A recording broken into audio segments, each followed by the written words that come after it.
But now, of course, it's giving me an error, and this never happens. Maybe it has, does it have face recognition and it sees me and it knows? All right. No starting a meeting with that clown. No, we're live. We just got on, and poor Scott's not here.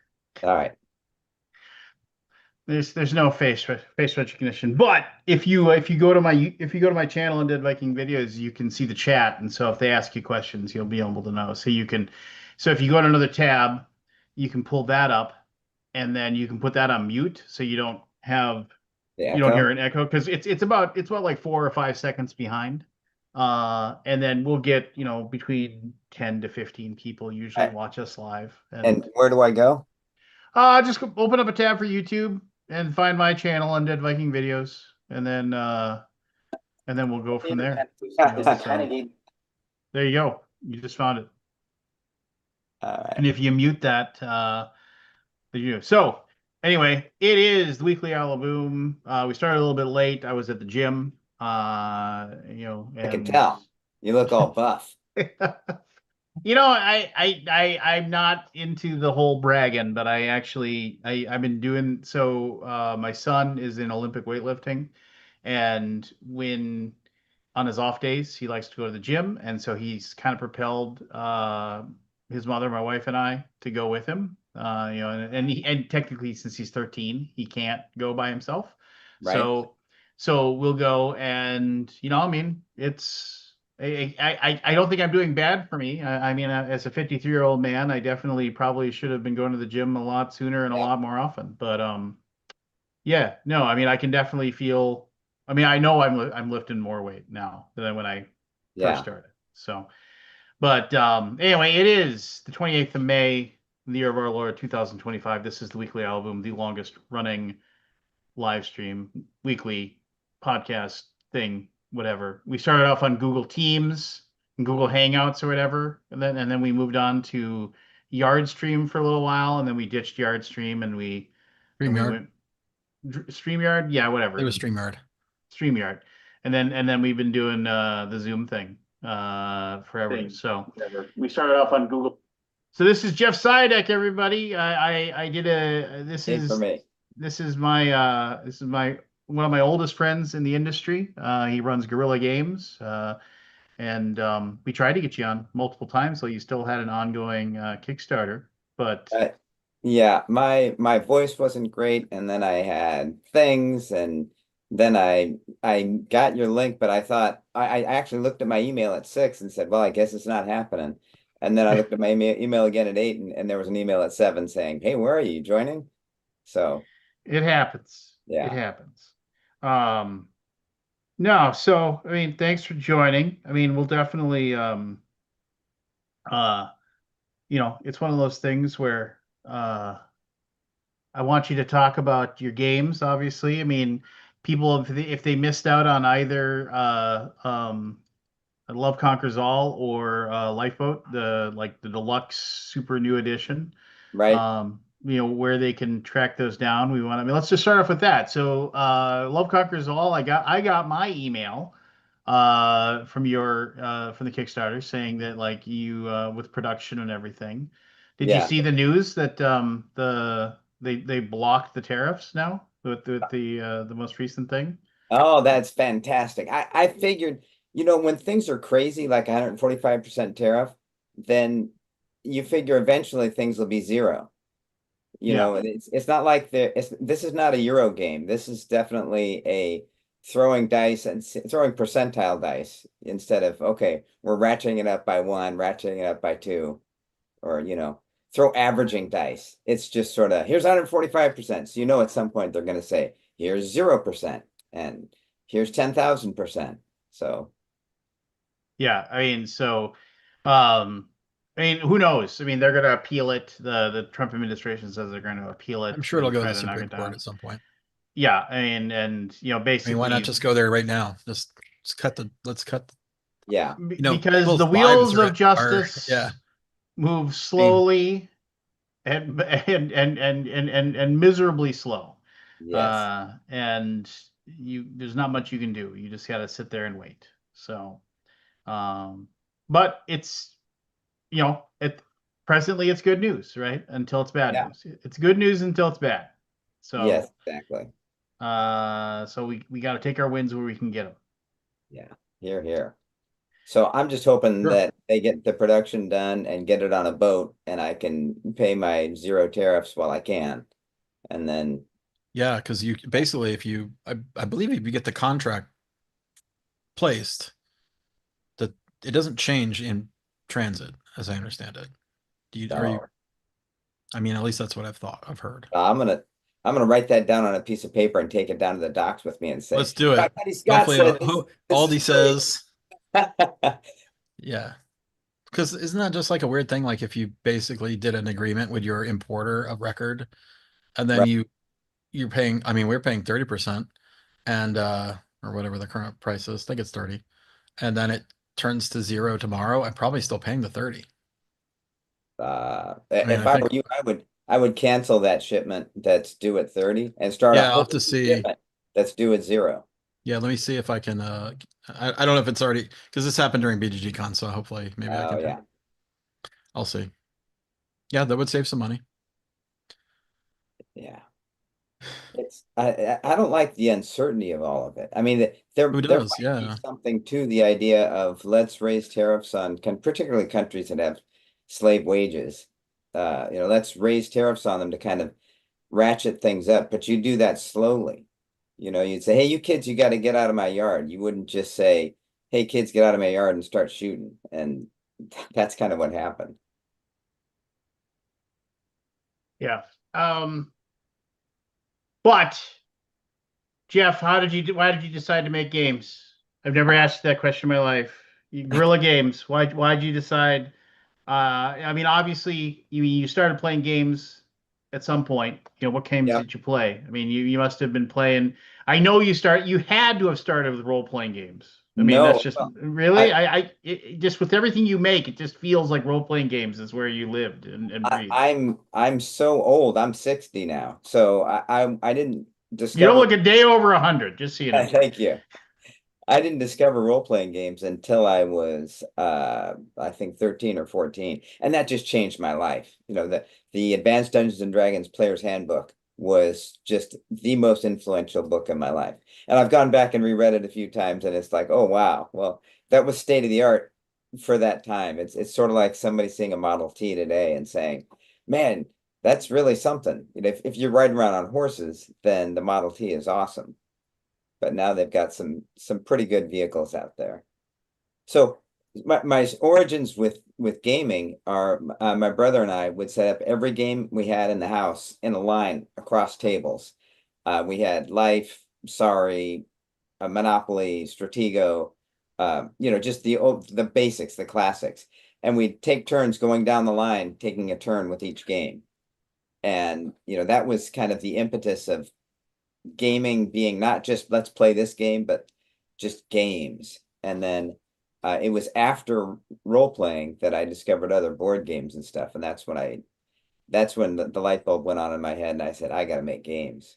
And now I make games. And Hmm. even though my first game company went belly up and left a crater where my finances used to be, I still had to make games. So I said the next game company I do is going to be like guerrilla warfare. I'll sneak into companies in the middle of the night and use their photocopier to make games. I'll just make games that way. And then when I came up with battle stations, I said, oh, this is too sweet. I can't do a photocopy cut and paste thing with this. I got to do it for real. So I named the company Gorilla with GO instead of GUE because I didn't want to have to explain it. And the rest is history. Well, no. Um, like as a kid, what games do you remember playing? Uh, it was really it was really just the basic like Yahtzee. I mean, the things that mainstream people think, oh, you're a gamer. Oh, then you must play a lot of Yahtzee and Uno and I did that. And I remember playing gin rummy with my parents when I was like 5. Hmm. Um, and I didn't have a big I think the thing that's really positive about these days is that there's games are everywhere and you don't have to wait to get exposed. There's a lot of people that don't really find games until they're in their 20s, which is fine. I mean, it's good whenever you find them, but it's a lot like learning a language that if you learn it as a child, then you speak it without an accent. And I think gaming is very similar, that if you grow up with games and games in your head, then you have a sort of unaccented fluency that happens. I know Henry Kissinger's younger brother, he's like 2 years younger than him, had no accent, and Kissinger had a thick accent. And it was just because Kissinger moved here at like 14 and his younger brother was 12. And it was just like that was the moment when he still had enough of a child's ear to learn it. So maybe I should do the Kissinger accent game as my next Kickstarter.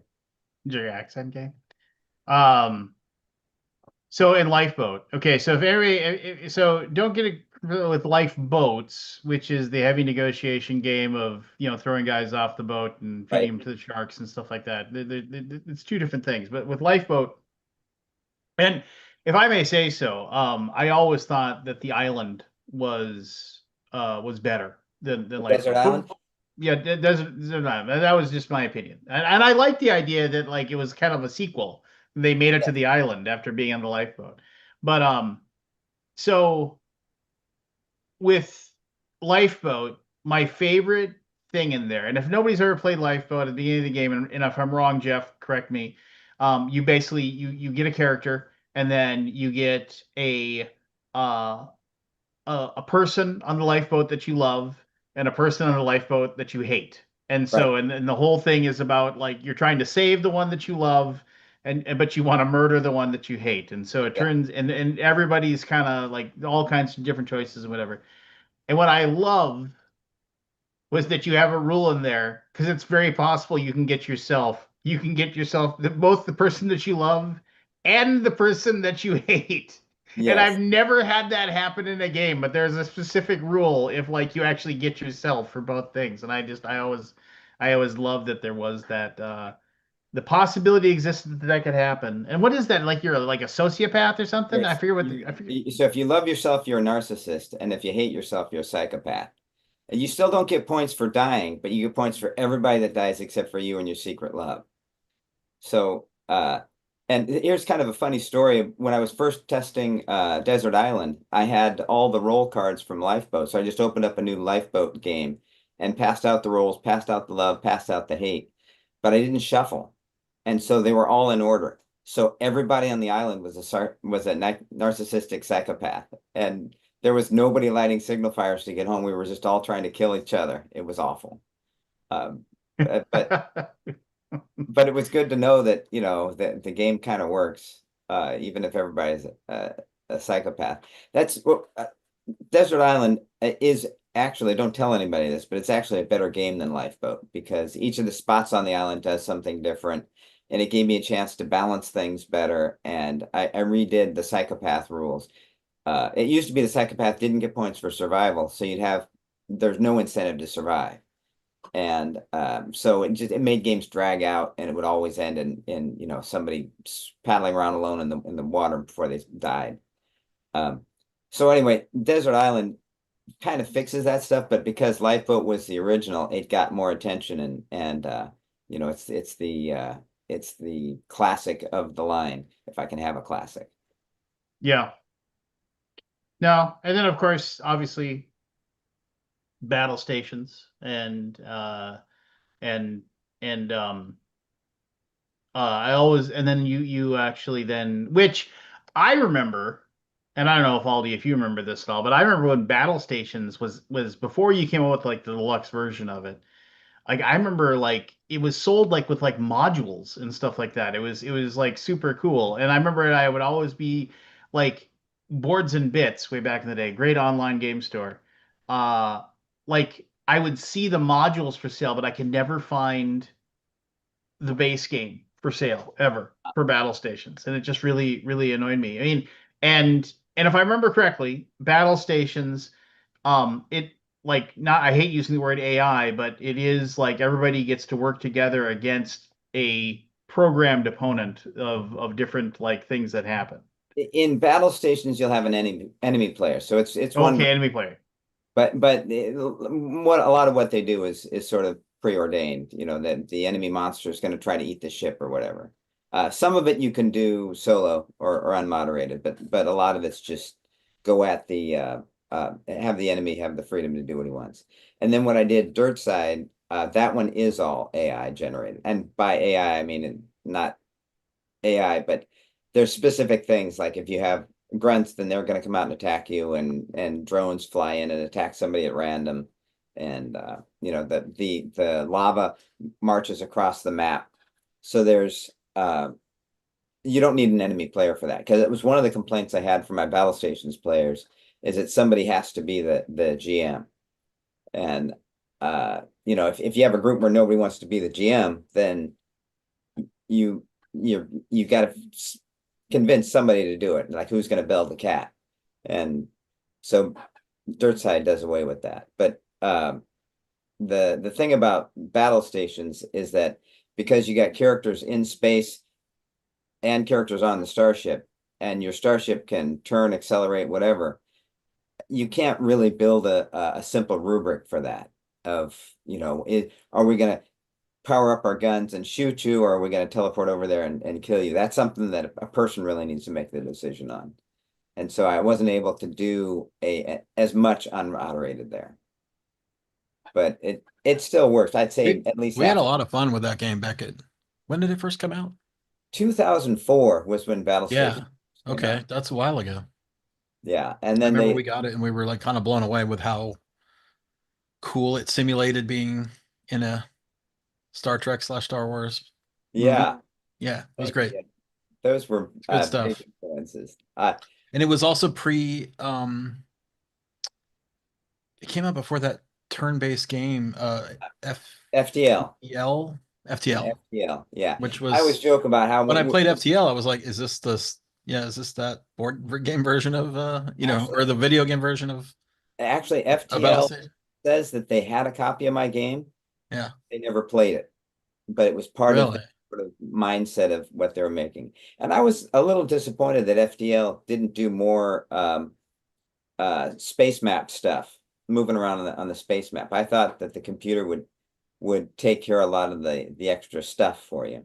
Yeah. But having said that, I love FTL. I played it. I completed it. I'm looking forward to playing it again. So, and Yeah, I I was, mean, great game. I remember I backed that on Kickstarter. It was like a rare video game I backed on Kickstarter. Also a rare video game you back on Kickstarter that actually comes out. It actually came Yeah. out. Yeah. But I remember when I played FTL, I was like, this seems like Battle Station's the board game, or or the video very game. much so. And I always tell Yeah. people, yeah, I ripped off FTL. I Oh was yeah. 15 years before them, but I somehow advanced ripped them off. So Jeff, you're gonna have no idea what I'm talking about. This is more for me and Aldi. So after I went to the gym, Aldi, Yes. there's a Taco Bell on the way home, and Oh. I ordered.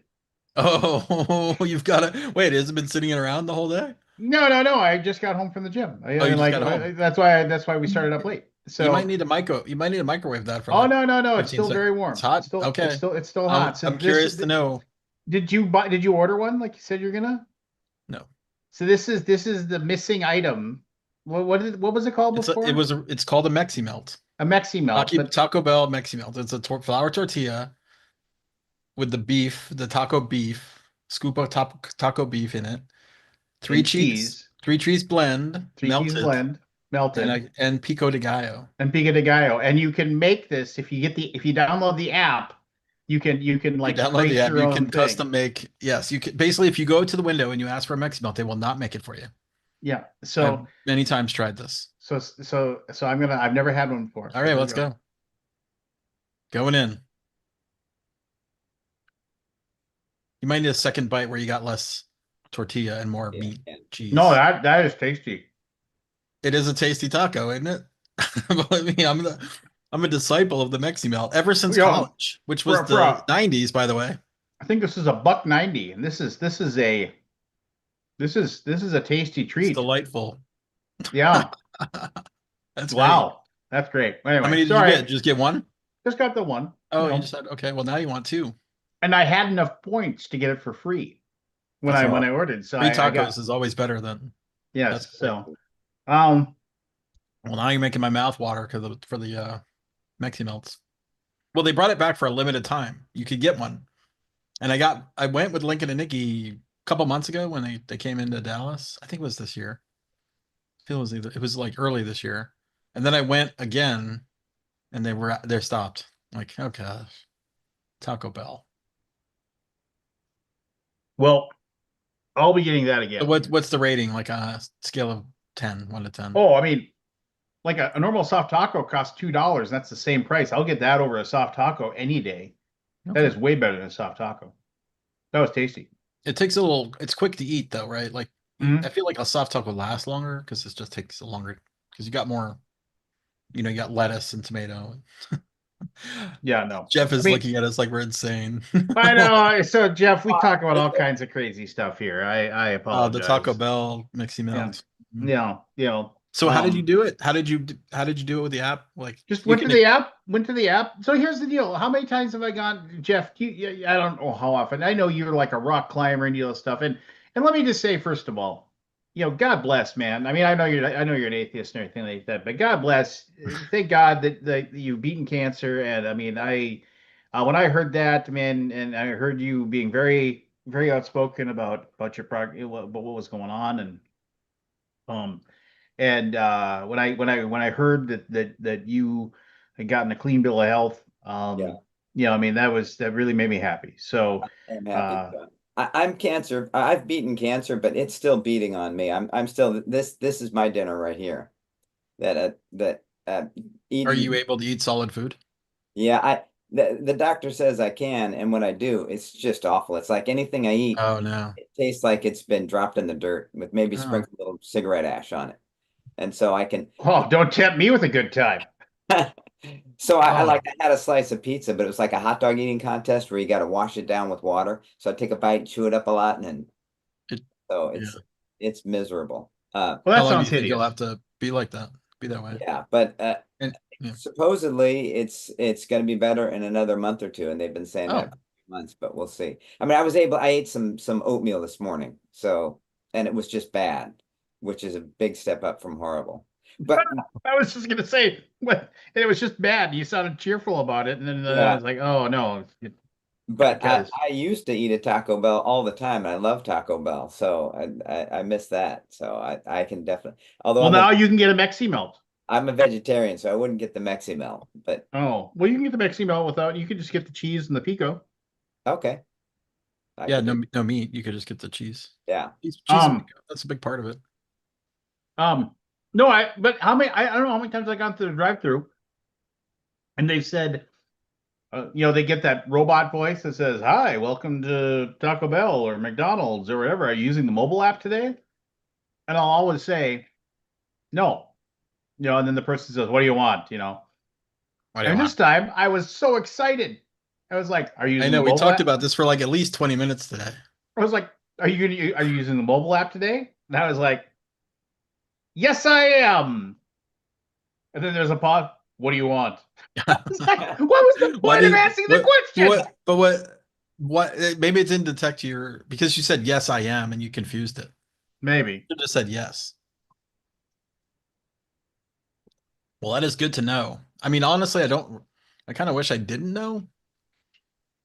And then I had to repeat Uh, my name like twice to the guy. Having a I mean, having a one syllable name with a soft consonant with like Lance, it's like whenever you say it, like I'm like programmed when people say, "And can I get your name?" Lance. And I always say Lance. Like because if I just say Lance, they're like, "I'm sorry, what?" It's always like there's always this like, I mean, I've been called Max, I've been called Len, Lonnie, just yeah. Yeah, you know, but when you're at Taco Bell, it's probably okay. I mean, they could think you're Lonnie as long as you get your Mexican melt. You're yeah, okay. yeah, exactly. I agree. I used to work at a recreation center, and people would call in for reservations. And this woman said, "My card number is this, 5268, and my name is Kristen with a K." And I thought, if I spelled it with a C, would she show up and her card number, and they wouldn't give her this card? So I said, "Kristen with a K, wouldn't that be Chris Stink?" And she said, no, the K's on the front. And I said, oh, okay. But Oh. it's fun. Oh. Um, Yeah. the the other thing with my name is that everybody always mispronounces my last name because it's Mikester. Everybody always thinks it's Mixter. And like when my wife married me, I said, get ready to correct people constantly whenever they pronounce your name. And then whenever I'm at a school thing, like, your kid gets an award or whatever, and they, Caleb Mixter. I'm in the back, yell, Mixter! It's super Good. loud. And then they go, sorry, Mikester. And I have my kid's high school graduation. My oldest graduates from high school on Friday, and I think they'll get it right. The last time that they were getting some like some special award at like their award ceremony for like National Honor Society and stuff at the school, and they pronounced it correctly. But Good. in case, I'm They probably ready. had it phonetically, right? So people would Maybe, get it right. maybe. Who knows? So with my name, what I get a lot is Jeff sounds like yes. And so as I'm walking through a busy convention, people say yes to each other a lot. And so I Yeah. hear the yes and I turn and they're not talking to me, they're talking to each other. But it's just so now I'm like twitching as Yeah. I go through the convention. I'm the same with Oh yeah. I have all the games, Yeah. I hear all the time. And I'm like, no, it's not me. Okay, that's not You me. hear all the people saying yes. And it's Yep. But yeah, that's not your Exactly. name though. Your name's Scott. I know, but I go by Aldi. Like I think I go by Aldi more these days than Scott. People don't call me Scott. Only Michelle calls me Scott. I was gonna say, what does your wife call you? No, she calls me Scott. what Yeah, did your she doesn't mom say say Aldi. when she was mad at you when you were in trouble? Did she use your middle name? Occasionally. Yeah. Occasionally. I'm Jeffrey. When my Jeffrey. mom was mad at When me. Mom's mad, you're Jeffrey. Yeah, and the for the treatment, everybody was calling me Jeffrey because that's on my, my medical records and stuff. So I felt like I was in trouble every time they'd say, Jeffrey, time for you to come in. Oh, I'm in trouble. Uh, So, I would hear Lance Christopher would be the when my mom was bit. Just and I was supposed to be named Christopher. That was supposed to be my name. But then my dad's name is Lee, my mom's name is Luana, my sister's name is Lorraine, my brother's name is Laurel, and then um they decided I needed an L name, and my brother was a big fan of the wide receiver Lance Allworth, and so they picked oh they yeah. Okay. so he yeah. For the old Chargers during the Air Coryell years, if for us old timers who remember Dan Fouts and him heaving it down the yard for Lance Allworth. Yeah. No, my family's all J's. My mom is Jane, my dad was Jack, my older brother Jack, my younger brother Jason, and I'm Jeff. So we had to all be You J's. like the J's, huh? Yeah. Cool. Yeah. Yeah. It's weird. If you think about names for too long, it's weird. It's like you're given this thing when you're born, and for the rest of your life, you're Yeah, I saddled with never it. really got the reason why I was called Scott. Because it's kind of like not an English name, it's a Scottish name, right? Scott from Yeah. Scotland. But like I'm like, no one in my family has that name. So your family didn't call you Aldi? No, no. That was me when I got out of college. Yeah. My we had a group of Scots when my first job. Okay. And Yeah, so we used to call people by their last names. sure. But Den sounded formal, and so they added the Y, or I spell it with an ALDIE. But Right. we would call each other by our last names with a Y at the end of it, like Scriboli, Hmm. Risty. Like we just all had these nicknames for each other, like in this team of software engineers out of college, basically. In So our in Aldi, our and I was weird because I'd never been called Aldi before that, the late '90s or mid '90s. in our group, we had two Scots, and we called like one's last name started with a Q, the other one's last name started with an R, and so we would just they just became Q and R. I haven't seen So R in you didn't want to say their first names because it's you say one person's name and they're like three people turn their head, you know. yeah. So the other thing is that We for whatever one more little side note of the Aldi. So I suggested everybody call me Scott A because my name last name Alden, and they're Yep. like, I'm Canadian, I can't do that. That was my manager's response. hmm, Like, because it sounds like Scott It's not, eh? eh. that's yeah, that makes sense. Anyway, so there you go. There's my story, No, that's good. No, the thing I was my gonna say is origin story, as it were. whenever I used to go on this fishing trip with my dad and my older brother, and one of the things that not so much for me, but definitely my older brother and my dad, a lot of their friends would just call them Mikester, the last name. Hey, Mikester, what's going on? It happened a little bit with me, but not nearly as much as my dad and my brother, but enough. So when I hear that, I always turn and look what's going on. And so we would go on these fishing trips with a bunch of our friends, and then inevitably somebody would need to uh call for my dad or something. And they like, Mikester, get over here. And then both my brother and I would run over there. What's going on? No, no, no, not you. You know, they're like, and send us off. Um, yeah, no.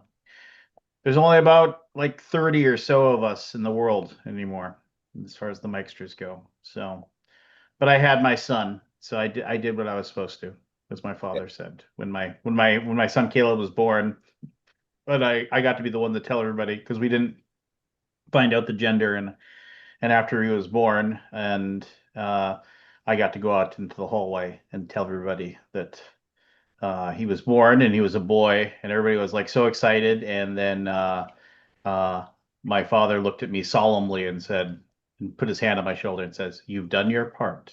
That's Just, great. And that was So back in a time when there wasn't gender reveals where you could burn down a forest to yeah, I mean, this gender. this this this golden age of the golden age of the gender reveal party. Yeah. the gender reveal party. Yeah. No. Um. So okay. So you did lifeboat. You did. I mean, and I sent you that picture of me and my son Caleb actually playing. Uh. Uh. Love conquers Love all. Conquers All, which that game's just it's fabulous. It's so much fun. And also there's a deeper meaning behind it too, which is kind of neat as well. And difficult. It isn't easy. You know, it you you definitely have to work at it. But uh so you said you're doing something for battle stations after this? Like you're gonna do like something for Dirt Side or what? Well, the next thing is probably going to be Lightspeed, which is a light version of battle stations. Because a lot of people, one of the things that people love about battle stations is how everything matters, that a laser is different from a disintegrator is different from a blaster, and your Mm-hmm. Mm-hmm. character who's a silicoid rock person is different from the bug light Zoalan, and everything's just different. The problem is the way, at least at that stage in my design career, I would I would process differences as, oh, a laser is going to be +1 to hit because it's more accurate, and it's going to ignore armor. Well, it And certainly was in Car Wars. Remember Car Wars? Man, oh yeah, lasers. They I had a 6 to yeah, hit. that was my first published credit was 5 items for Uncle Albert's Auto Duel catalog No 20. way. What?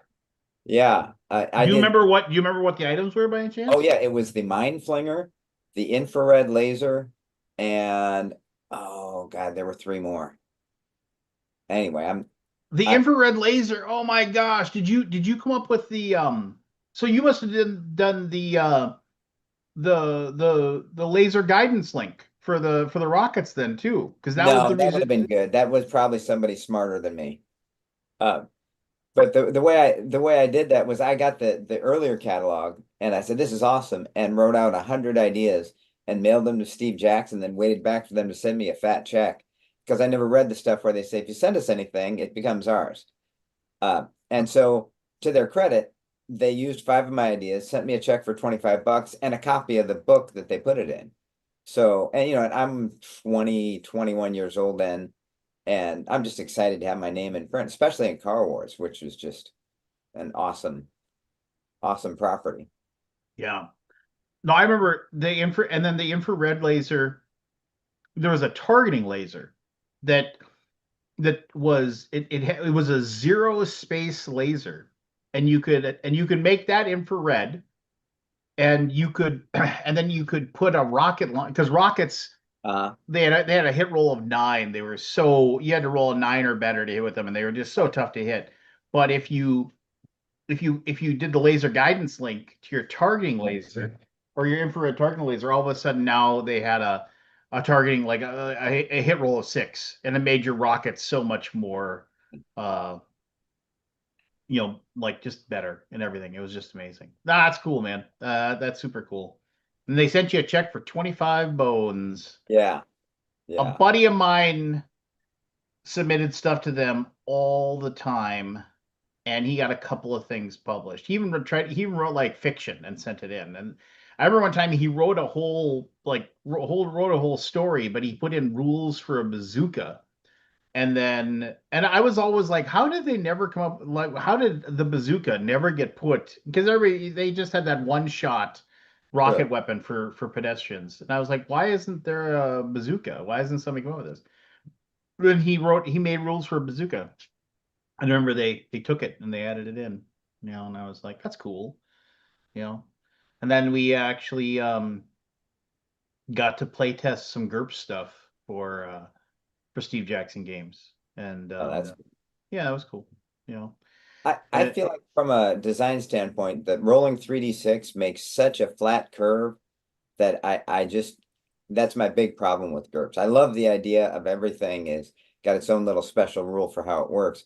I'm just that mechanic to me just seems clunky. That three, I much prefer 2 dice because it gives you a, Bell a curve. better, a more rounded curve. well, and the thing was, GURPS was, it had so many different rules and so many different sets. It was like, I mean, it was a great idea, you know, and Yeah.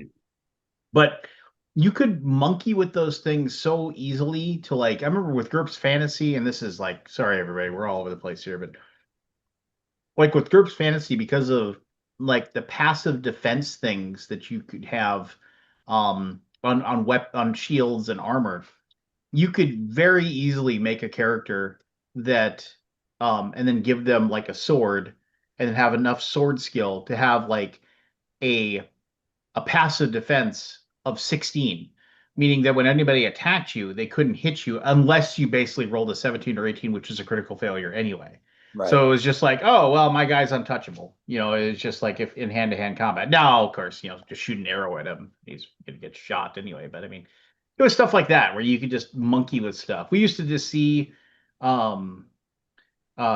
just see what we could create with the rules. I mean, I remember one guy, like, he created a brain in a jar, like basically that had There's a enough, bunch of like, disability points, and so he got huge points, but because he couldn't move. yeah, yeah. He Yeah, basically and then he had a follower that carried him around in this jar, but he had enough like pyrokinetic ability that he could just like set fire to the earth if he wanted to. He could burn the earth to a crisp because his power was so great. It was just stuff like that. And I remember one time somebody made a character and they were like, "Well, I gave him status 10," and I was like, "What is that?" He's like, "Well, he's the Pope." Because that's what it says. It's like the status 10 costs like 50 points, but then you're the Pope. He's like, I'm right. the Pope. You know, it's That's just great. like, I love in build point systems when you try to make somebody that explores the edges. Like I made a guy who was so he had all the disabilities, but he had this one death spell that could affect everybody within a mile. And then I realized, but he's really vulnerable to that too. So it was sort of a one-use character. I no, didn't end up playing that character. kind of like an old AD&D first level magic user. They were just like one shot spell items. Right. Just like, just, I cast my one spell for the day. I'm done. Yeah. Sometimes I think about in life with as build point systems, and you'll meet somebody and say, that guy must be saving up his build points for something because I can't see what he spent them on. At Oh, some point, is he just gonna all of a sudden be able to teleport or something? Because he's just not that bright, not that fast, and not that good with people. Like, what's going on? And yeah. It's good. I'm gonna use that. I'm gonna steal that from you. go That right ahead. guy's got a lot of points saved up. I wonder Yeah. what is he gonna do? And Yeah. and then in my own life, my family all needed glasses and I didn't, but I'm a little shorter than the rest of them. So I thought, okay, I took the disability short and they took this disability glasses. And then they all got their eyes lasered, so they bought off the disability, but I'm still short. And I said, that's not fair. That's Well, you not, need to get the stilts. yeah. Um, ah, good stuff. So you're gonna make a easier version of battle stations, one without all the rules. Is it Yeah, you're so saying? so the thing is all the skills in the game are baked into the character. So if you're the pilot, you've got a piloting of 5 and a combat of 8 and an engineering of 7 and a science of 6. So that if you need to do some combat stuff, you have to roll an 8 or better on the dice. And that's just it. If you want to launch a missile, fire the cannon, shoot your blaster, any of that combat stuff, you need an 8. But anything piloting, you need a 5. And so what that means is literally a 7-year-old can play. You roll the dice and count up the pips, and if you get to a 5, then you succeeded. And then so really for me, the light speed is like half as much fun as battle stations, but it takes 1/4 of the time. So it's effectively like twice as fun if you think about it. But um, and so I want to do that as a gateway thing so that people who aren't necessarily in, because Battle Stations is a 300-page rule book. And incidentally, on Steve Jackson, he play tested Battle Stations in 2004. Uh, and he was very gracious. And I asked him what he thought. He said, well, if it were me, I'd make it a lot simpler, which is funny coming from the guy who published GURPS, which is arguably Hmm. the set of rules in the history of gaming. But but he's right, that people will get into a simpler game and then you can pile on the subtleties later. Well, and think back to all those Steve Jackson games, little black box games that they sold. Uh, I mean, Michael, all of those just had a million rules to yeah, them. I remember I played that old Battle Suits game with one of my buddies, and we played it all the time. But it was like all the rules to like how far your guys could jump and shoot, and like every single got that piece of paper spread out on a table, and we're moving these little tiny chits all over the place, and rule 7.4.3.2, it's like I'm near a tree with a flamethrower, so I need to, just stuff like that. yeah. But But also, that was back in a time when before things had settled out a bit, and now I think you could do a lot more with a lot less.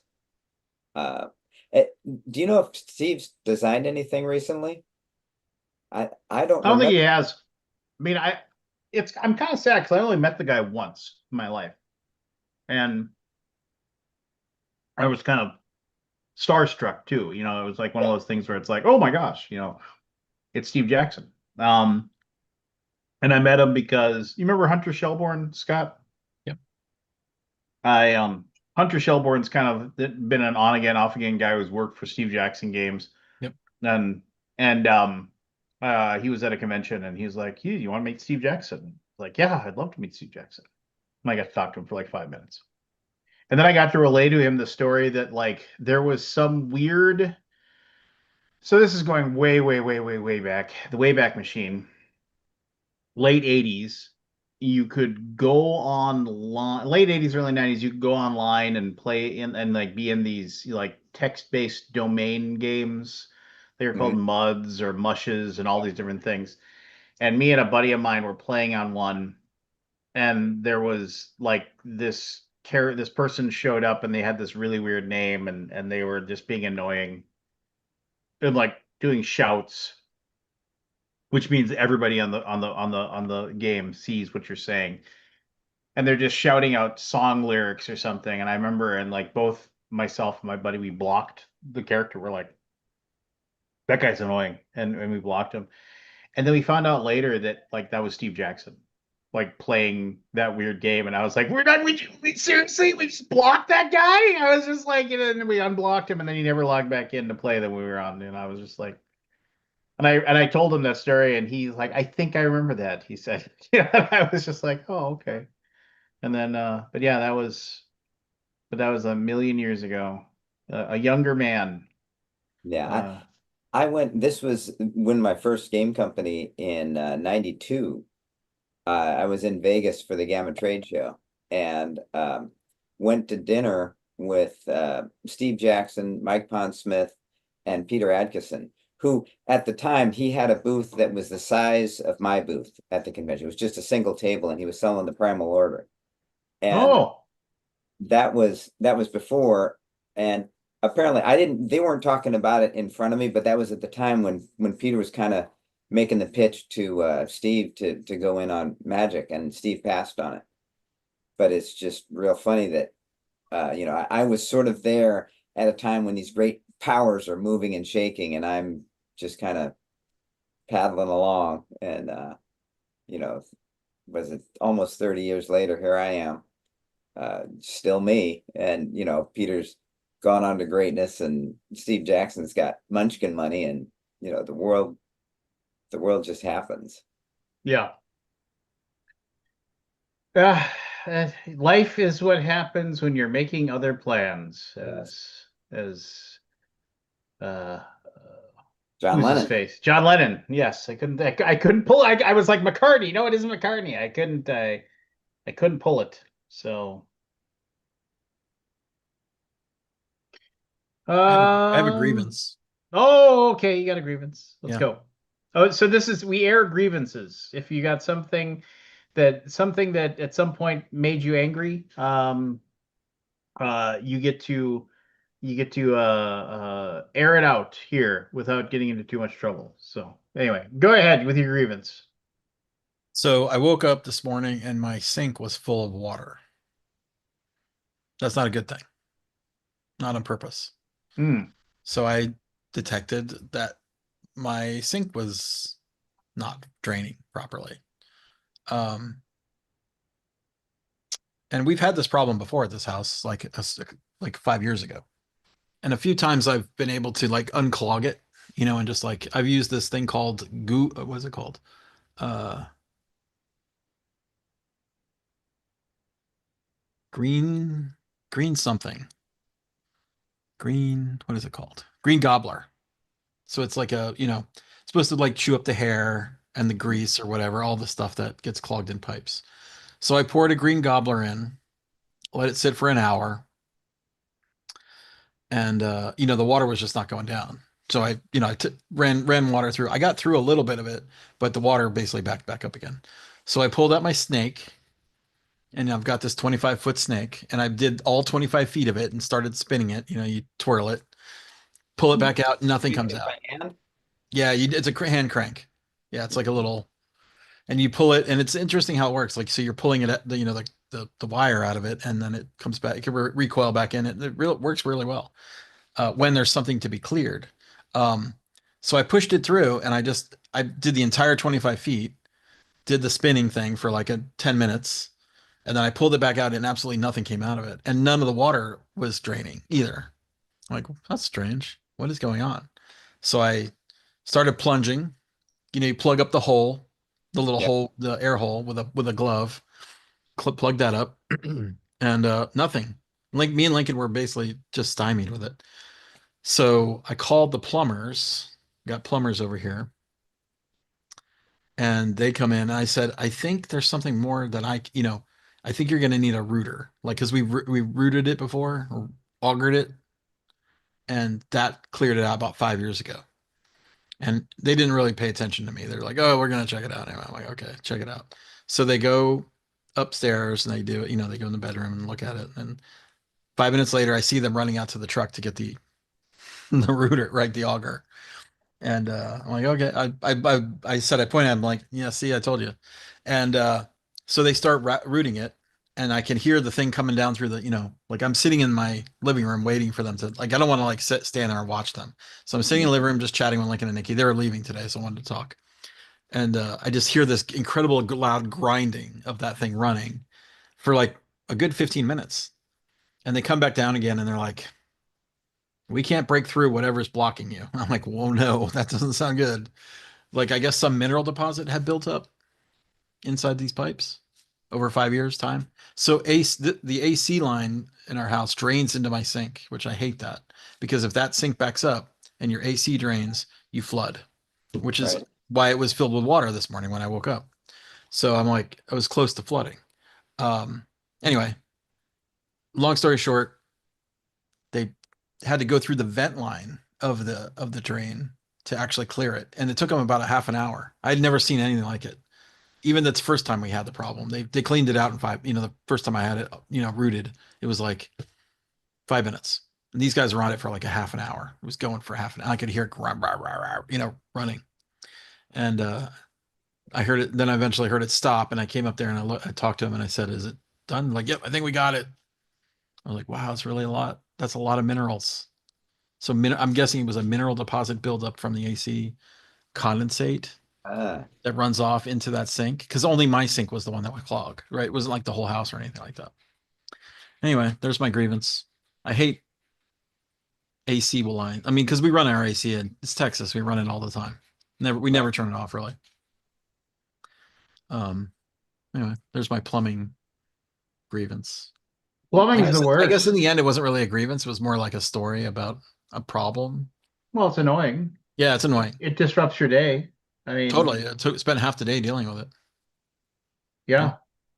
Today I fought with the freaking pledge manager for for most of the day, trying to get everything. We were supposed to launch yesterday, and it didn't happen, obviously, and because just a lot of different reasons. I'm not going to lay the blame on anybody, but that took up most of my day. Um, just just being annoyed. And when you're annoyed and you're trying to find somebody to talk to about it, you can't really find anybody to talk to about it. So, it's but again, we got it solved. We got it figured out. And Good. so always moving forward. What's the thing Now, you're launching and when are you going to launch it? I mean, probably now Monday. I mean, honestly, I mean, um we can't I don't wanna launch something on a Friday and then if there's something wrong, like not being able to get hold of somebody in tech support to assist. You want it to launch you want to launch it on something like that on a Monday morning and then see what happens, that kind of thing. So it's just like I mean this day also I got so much stuff going on. I've got tomorrow is my senior my oldest's last day of school. So and we've gotten the okay to drive them to their last day of public school. So I'll be a blubbery mess tomorrow morning. And then I'll go pick up my kid from public school for the last time ever. I'm already getting kind of sad Yeah. talking about it right now. Wow. So yeah, I know it's so I mean I got that going on, and then I have actual high school graduation on Friday. It's like it's almost 500 kids, so it's going to be like 3,000 people in a gymnasium. So I'm going to go get in line like super early. So I'm going to be saving the spot for basically my entire family, so we can get in there and get good seats and that starts at I think it starts at 5, or I think the doors open at 5 and they start at like 7 or 6 or something, and that's going to take forever. I mean, which is fine. It's just it's a big moment. I'm sad, but I'm proud of my kid. So, Good. you know, but and then I gotta on Saturday I gotta clean up the backyard and mow it and clean up all the dog poop, and then I'm gonna have to then on Sunday we're having a mess of people over for a graduation party. And then maybe on Monday I can launch a pledge manager. Yeah. And then I can start working on Vampire Survivors, the board game, the next big thing coming from Gray Fox Games. So I, I remember one of the saddest days of my life was when I dropped off my daughter at college. And it was because I knew that we would see her again at Christmas and summers and whatever, and I knew we'd be together. But the idea of our family having our family and the regular thing that we would do is, we'd have dinner together. And somebody would have a rehearsal or I'd be out of town at a convention. So it wasn't like we did it every day, but it was the norm. And I knew that the moment that I dropped her off, it went from the norm of our family is together to, well, sometimes it'll happen that we're together. And yeah, that was just crushing. yeah. It'll be it'll be a bittersweet day tomorrow. Yeah. And Friday will be bittersweet, and Sunday I get to just have a couple of beers and grill up a bunch of food, and then I got all summer. Well, no, technically, she's going on a trip to Europe for most of the month of June, but she helps out at the booth at at Gen Con, so I get her all to myself for a week basically, and she's been doing that with me since she was like 10. Oh, that's great. So I'm kind of like saving up for that moment. And then August 22nd, she starts college. And I'm just like, no, just like it's you spend your whole life uh trying to make sure that you raise a good human, but then you have to send them out into the world, and I can remember being that young and just not wanting to live at home anymore. Like I wanna get out of here, and now I see it from the other side of the coin, and you can feel proud, but you just hope you didn't screw them up too much. Yeah, you're here. But anyway, Hey, Matthew, yeah, hey man. doing? Hear you guys talking about grievances because I got one. Yes. Oh, I could use a good grievance to take my mind off of my sadness. So go. Um, it bugs me when Facebook groups don't trust their constituency enough to just let them post. They have to be approved. It bothers me. Here's why it bothers me. I have I did my design live session. Hey, well, Hey, I did my design live session last couple weeks ago, I guess, and it went really well. I was really happy with it. Got like 60 people. It was awesome. So this particular Facebook group, and I'm going to name it. It's the Art and Graphic Design for Tabletop Games. Yeah, screw those people. Yes, Oh, good. I guessed right. Yeah, You screw those did. people. they're on my shit list because I am trying to do this to offer help and education and things and further the community and creative, right? Well, that sounds like your first, second, and third mistake there, buddy. And I posted this thing today. I submitted a post for approval today, basically saying, "Hey, I did my they deleted my last post with, hey, nice shirt, Will. Where's your lighter fluid?" Oh, I'm waiting for your grievance. Okay, well, that's next. Um, so yeah, and like before my live session last 2 weeks ago, I tried to post about it and it got deleted. I didn't get approved because I was posting about a self-promotion thing, I guess. I don't know, it was bullshit. Anyways, so I posted this time. I posted a poll saying, "Hey, this is what I covered last time in my design live session. What would you like? What would you guys like to see? What kind of things do you want to learn about?" And he deleted that one too.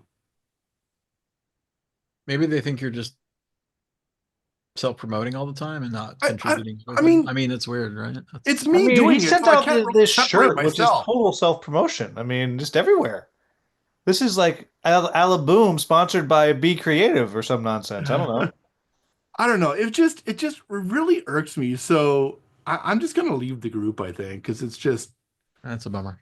it really is, and it's just I'm trying to, if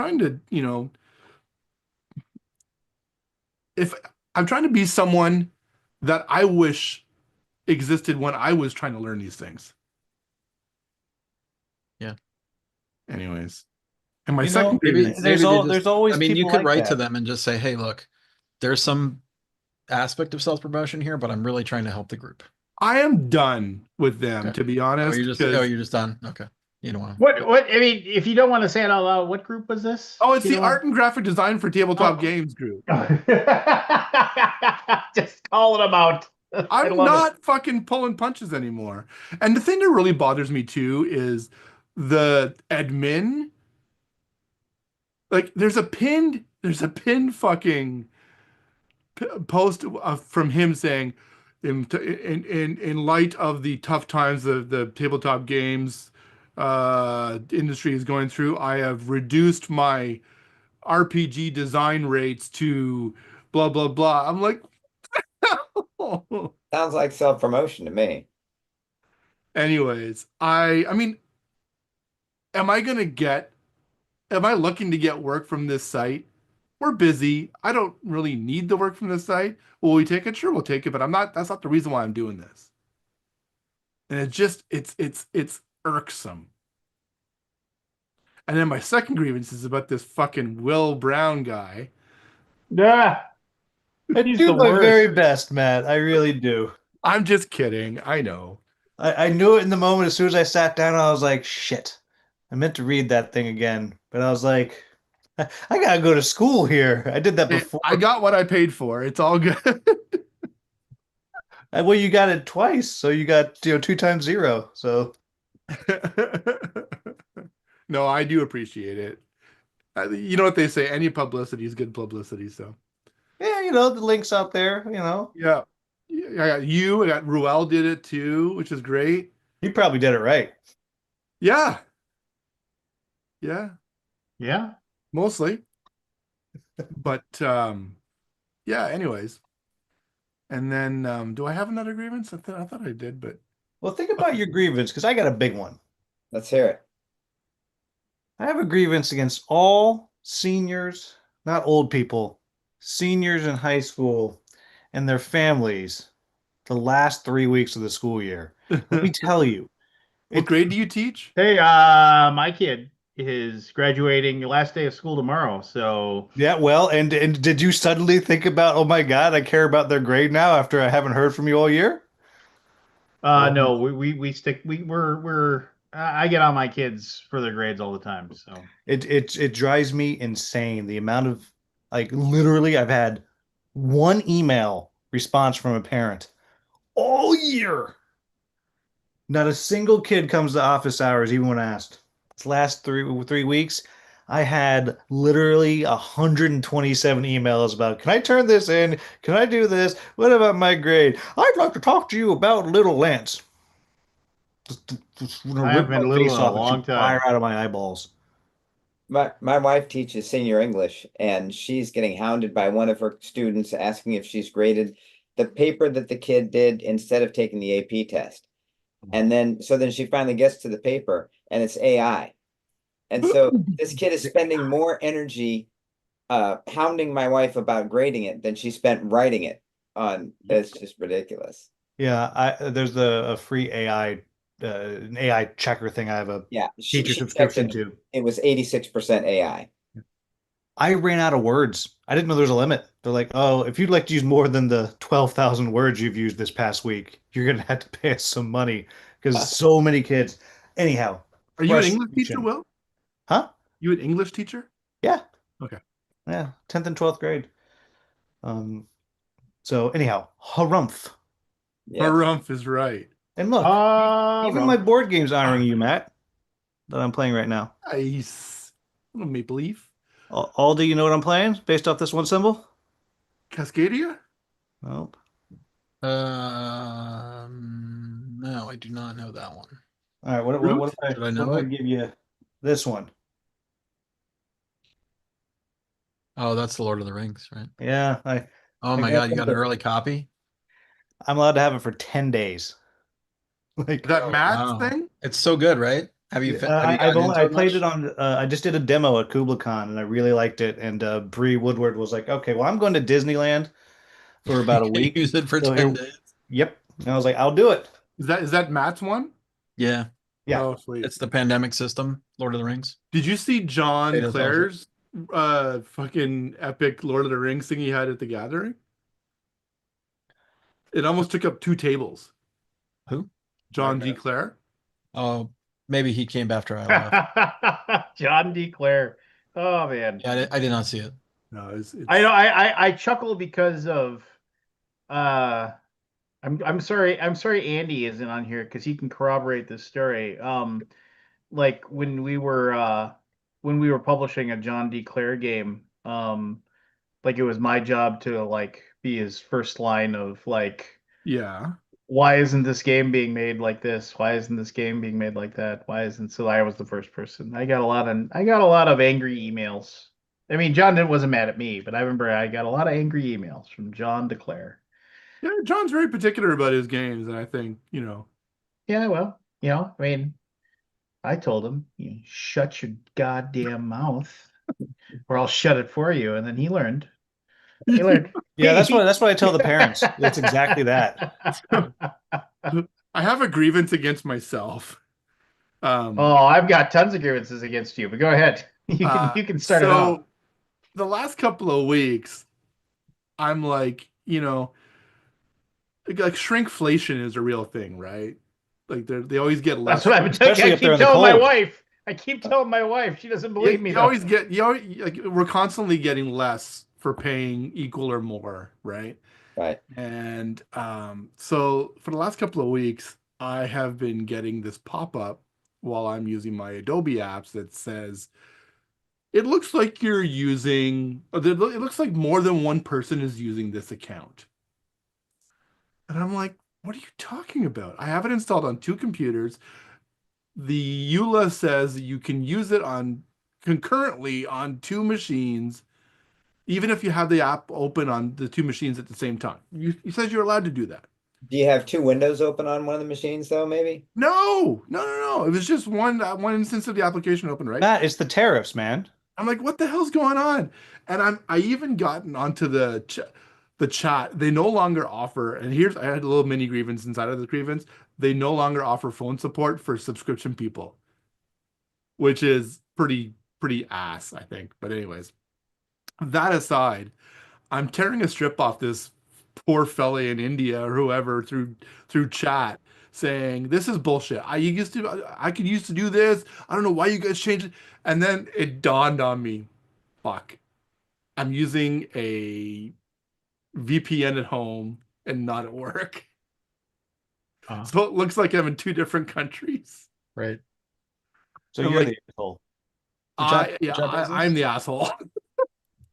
Which app is it detecting? That's detecting you as multiple. Photoshop or InDesign or Photoshop. whatever. Yeah. Yeah. It's like, am I the asshole? Yes, Matt, you are the asshole here.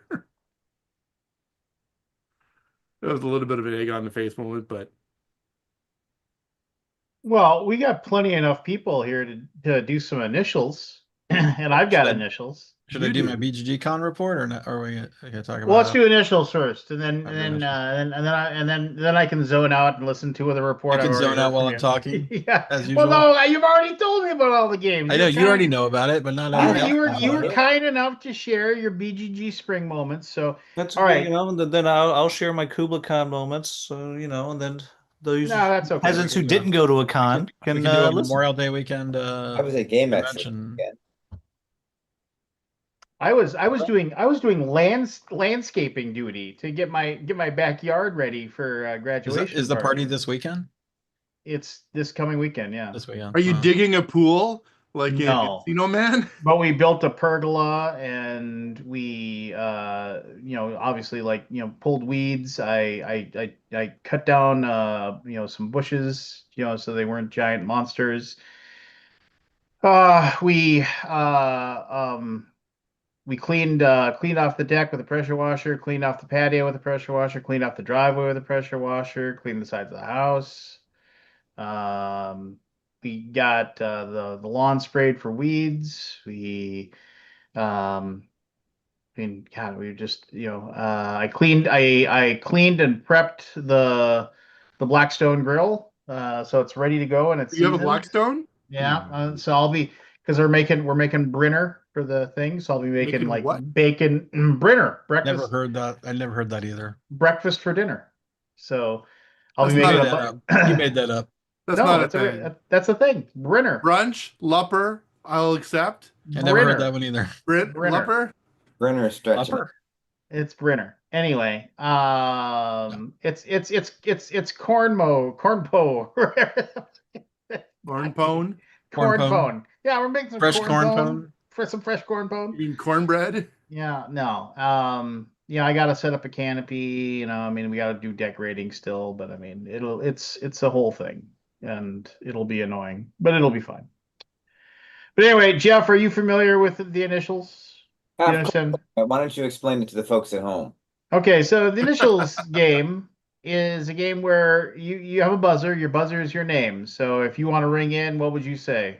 I would say Jeff. Now you'd be right. You're halfway there. No, you'd say Will. You say Will. So and then after you say your name and after I call on you, you will give your answer. If you get there are I think it's 16 or 15 items. Um if I call on you, then you give an answer. If you get the answer wrong, you're out for that item, but the next item you can bring in. Initials is that I'm going to give you in a short bit of time two letters. Those are the initials of the person, place, thing, saying, whatever of the thing that we're dealing that I'm giving. And I'm going to give 6 clues that start off very vague that work themselves towards being very specific. And then like the last one's usually a gimme. It's just like, I mean, if the initials were WS and this 90-year-old actor played Captain Kirk on Star Trek, and you'd be yeah, William Shatner. But there'd be like, but you'd have other weird Well, clues that for him. you hit us with Barbary Coast and Yeah, yeah, exactly. So I mean, so you slowly but surely, weasel in. So it's a waiting game where it's like I think I know what the answer is, but do I ring in now and then take a stab at it? Because sometimes you let's have some subterfuge with the clues as well. Anyway, but all of the things will have the 2 letters that I'm giving here. Okay. So, and the reason why you wait for me to call on, because sometimes because of tape delay and what have you, you will I'll think I got in first, but actually somebody else did, and so I'll be shouting over them, and I get it. Yeah, and we Kabuki Kid, who is our #1 fan apparently, she is the adjudicator of reality. She is the person that picks who goes first. But anyway, here we go. The initials today are going to be P P. So Didn't you do this So- last week? no, I did double There was wasn't it double? PP recently though. No? No? Okay, maybe I'm Are not. you sure? No? I mean, I think it was like, yeah, I mean, double P. I I mean, I have another one if you'd rather do a different one. nope. No, P is good. You seem like you're like pretty sure of yourself here or whatever. All right. Clue number 1 for item number 1. You will commonly, excuse me. Oh, hold on. Clue number 1, item number 1. You will commonly find these covered.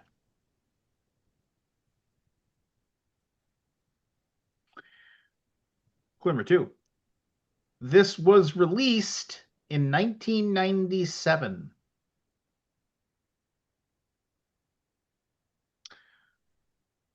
Clue number 3.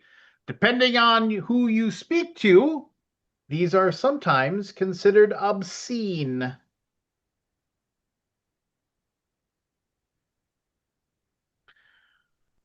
Clue number 4. Matt, You can Matthew. profile picture? You're out for item number 1. Clue number 4. You can often find these inside pants. Oh shit. Clue number 5. This once featured Howard Stern. Matt. Will. Jeff. I believe Will is first. Private parts. Yeah. Private Parts is correct. Private Parts. Well done, William. When you Well said done. covered, I was thinking of a song. Yeah, well, see, that's the you gotta play with the Got play me. with. Yeah, there you go. Got me. All right. Item number 2, clue number 1 for PP. This appeared in the 17th century book, The Gentlewoman's Companion.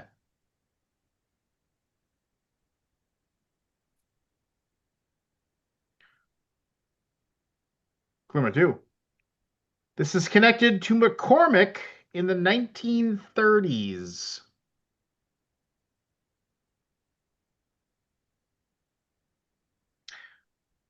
Clue number 3.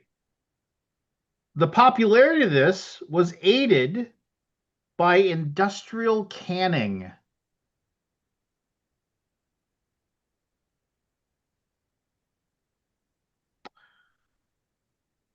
Clue number 4. While you can see this year-round, it is commonly seen in the fall and winter.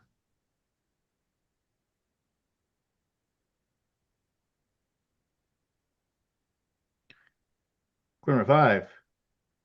This is commonly connected to the colors brown, orange, and white.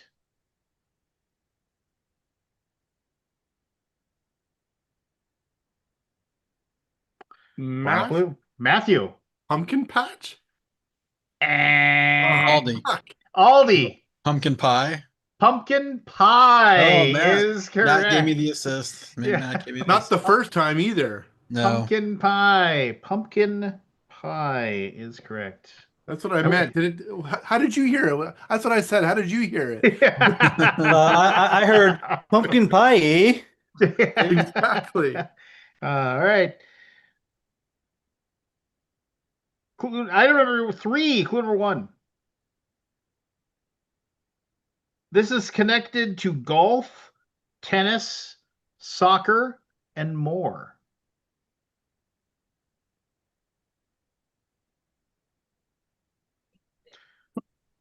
Clue number 2.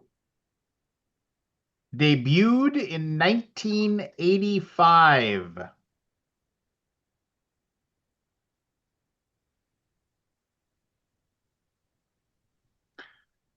Clue number 3. Is a championship level driver.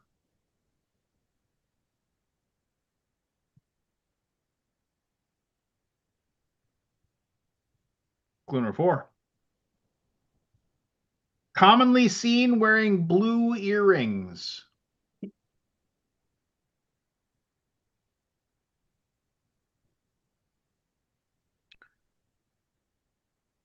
Clue number 5. Has been kidnapped. Jeff. Jeff. Princess Peach. Princess Peach, Jeff. Well done. Well done. It is rare that a first-time player gets a point. So well done, Jeff. Well done. All right, here we go. Item number 4, clue number 1. Is over 50 years old.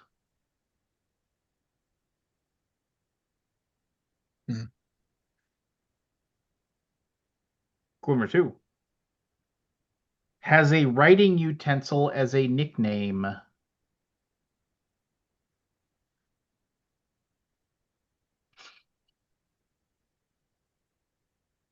Clue number 3. Connected to a cup.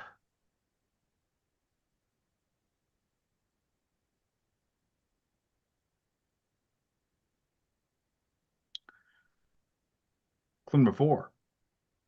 Features a captain. Will. William. Pepper pots. Clue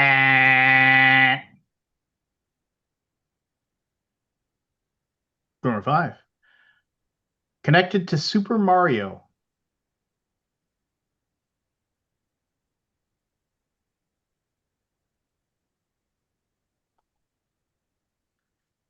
Final clue. The colors yellow, white, red, and black are worn by this professional hockey team. Matt, Matthew. 5, Pittsburgh Penguins. 4. Pittsburgh Penguins. I almost is said correct. Philadelphia Flyers, but Flyers does not start with a P.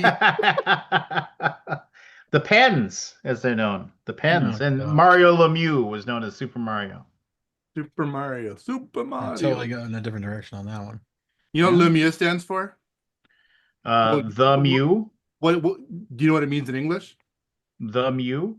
The best. Oh. Mieux is best. So Lemieux. Mary, he was the best. Yeah, I would contend that Gretzky was better, but Well, for a while when, you know. yeah, I mean, hockey is that weird sport where like who's the best? Yeah, it's Gretzky. Gretzky was the best player. You know, like What was his nickname? The Magnificent One? The great the, one. the great one. Great one. The No, great no, one. not Gretzky. Lemieux. Super Mario.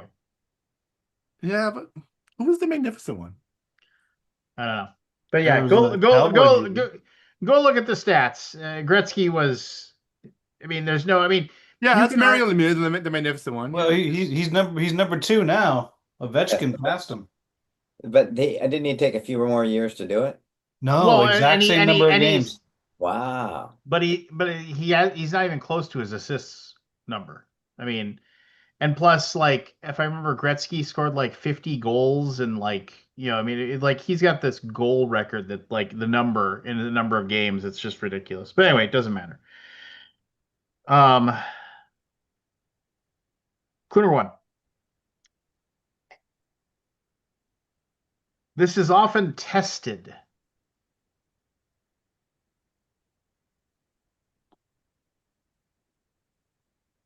Clue number 2. And is also considered difficult to learn.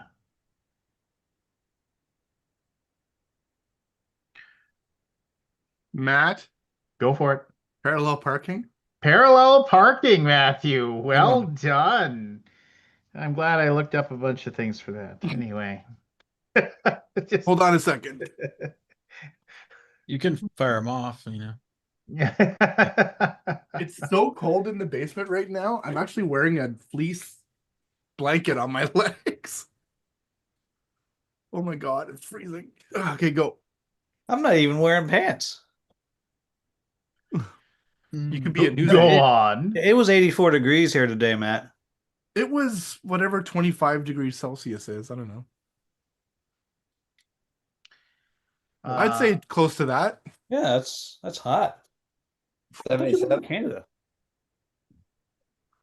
25 Celsius is 77. Warmer. Supposed to be 91 tomorrow. Nice stuff. Yikes. All right, here we go. Clue number 1. All right, clue number 1.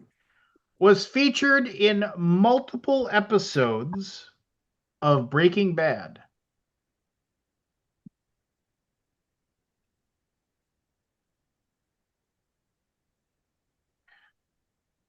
Clue number 2. This was briefly held by Wayne Campbell in the movie Wayne's World.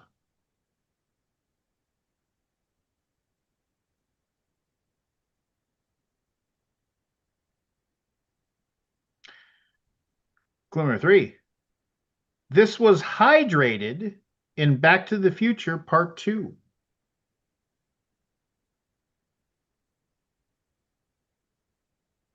Jeff, Go for it. pepperoni pizza.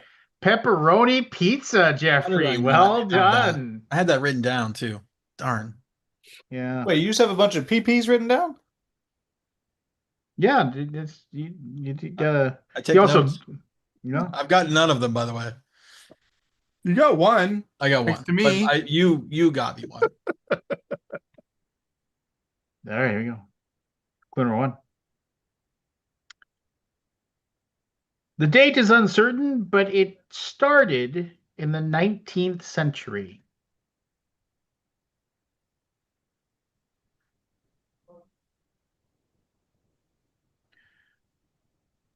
Number 2.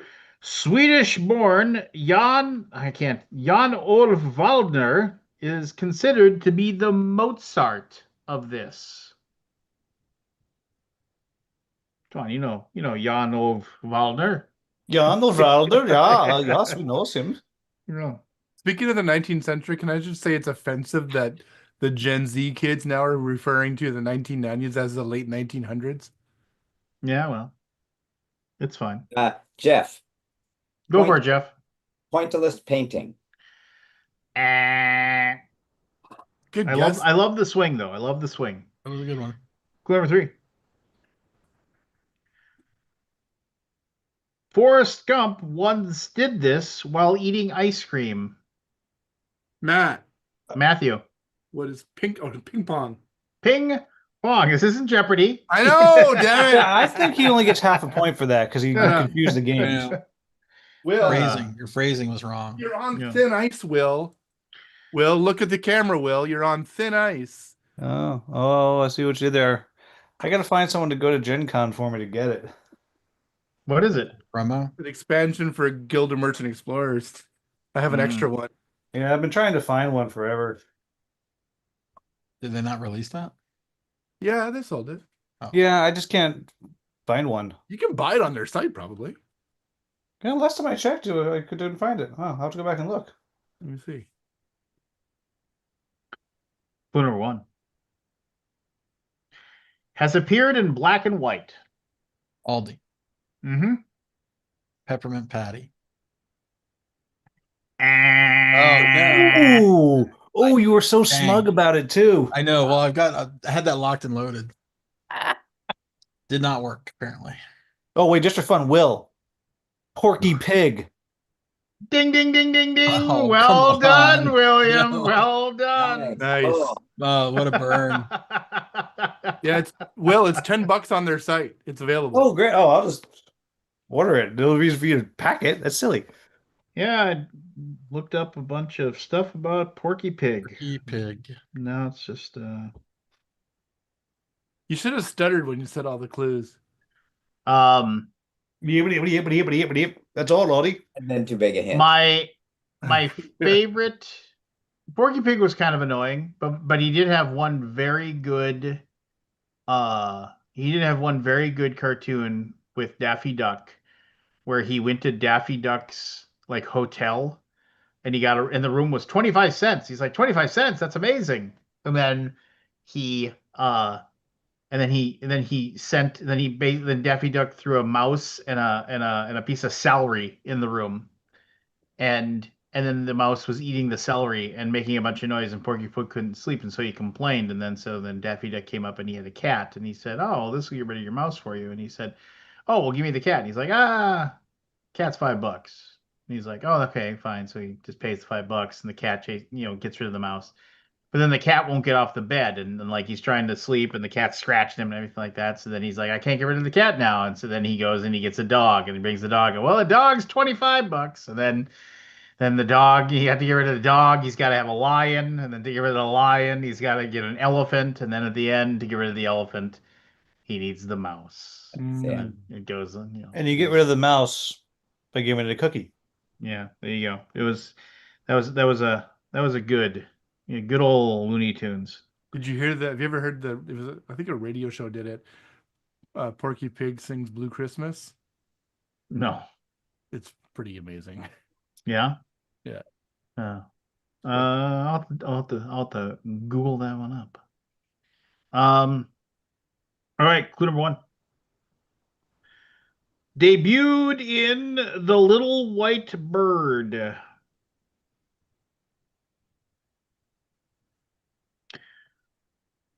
Clue number 2. In 2015 was connected to Levi Miller.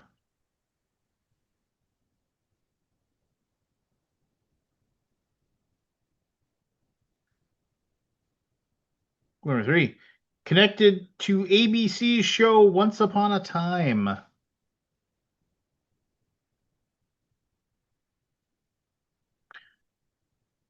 Will. Clue number 4. William. Parker Posey. Clue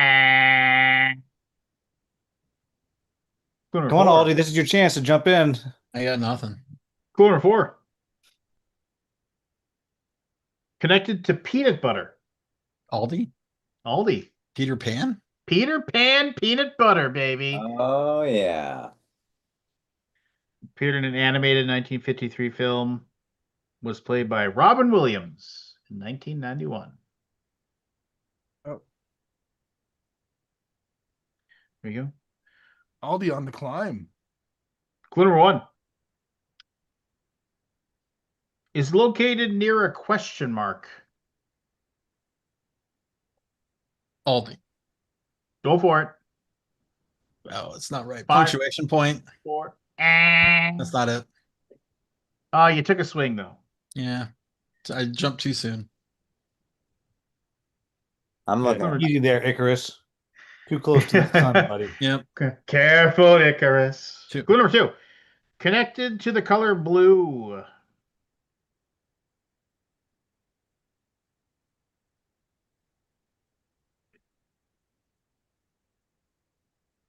Clue number 3. Associated with Atlantic City.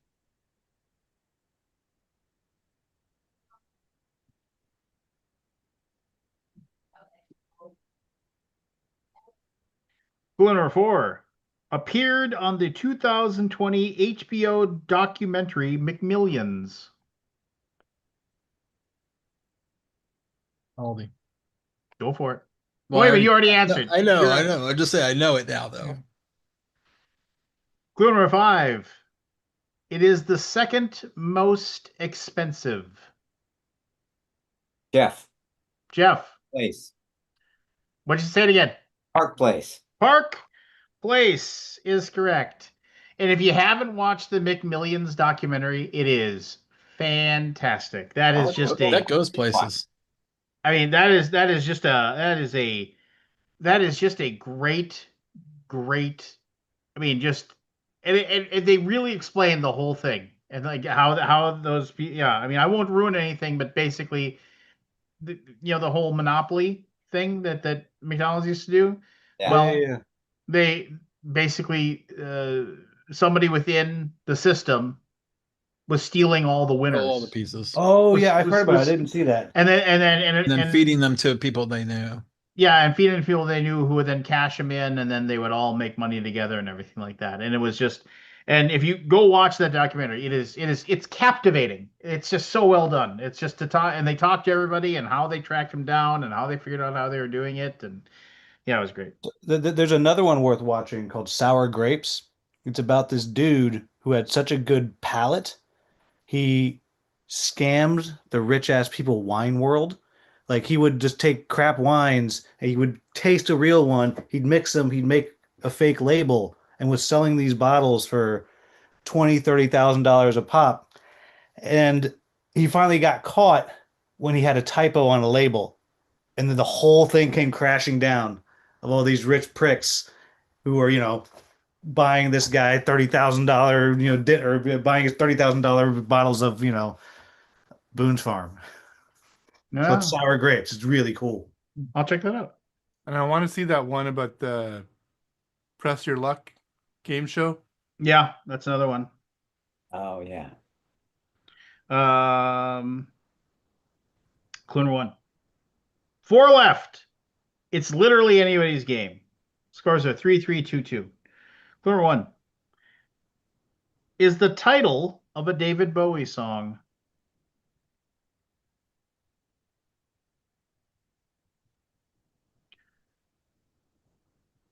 Clue number 2 is referenced in a Jay-Z song off 2013's Magna Carta Holy Grail. What, really? Aldi. Oh, he's going for it. Going for it. Pied Piper. Yeah, that's a good one. Yeah. Could not get there, apparently. Clue number 3. In a way, his first word was pencil. His first word was pencil. His first word was pencil.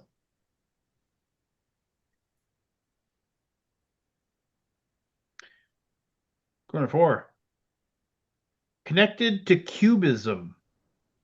Matt, Matthew. Pablo Picasso. Pablo Picasso. Every time I I feel think like of that's definitely a half point. Like he's an artist. Of course he knows that. So we got Matt with 4, Jeff with 3, William with 2, Aldi with 2. We got 3 left. It is still anybody's game. Let's just all like be impressed by how good Jeff's playing for the first time Yeah. Especially ever. me. Yeah. one of my favorite Animaniacs episodes is when they meet Pablo Picasso and he Oh, has his so cool. initials on his smock, and they're like, and like I think it was Yakko is like, you have pee on your smock. And then of course Wacko's all ooh. It's time for Animaniacs. Okay. Clue number 1. Can be found in a library. A library. Clue number 2. Appeared in a 1985 black comedy.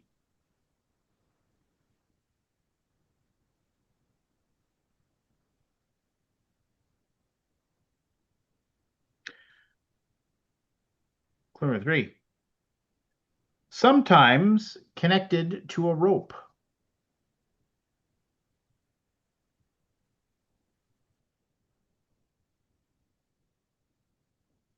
Clue number 4.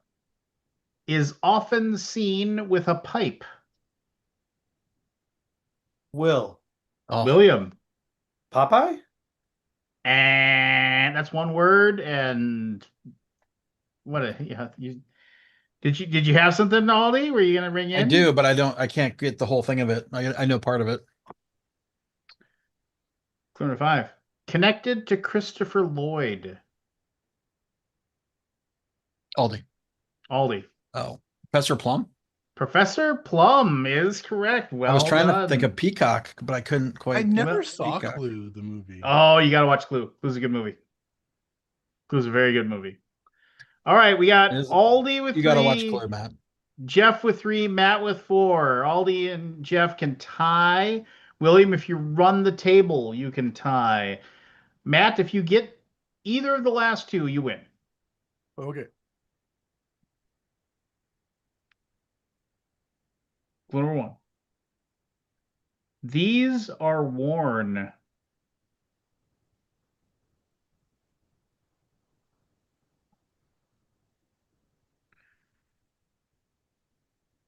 Clue number 2. Bobby Brown was told this is not a toy.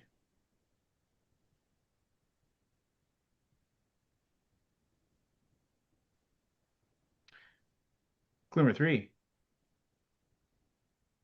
Is connected to energy.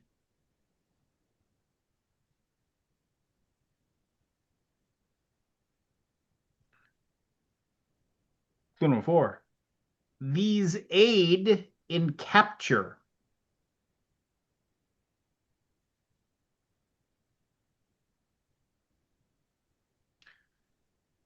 Aldi Go for it, Aldi. Power Pack. And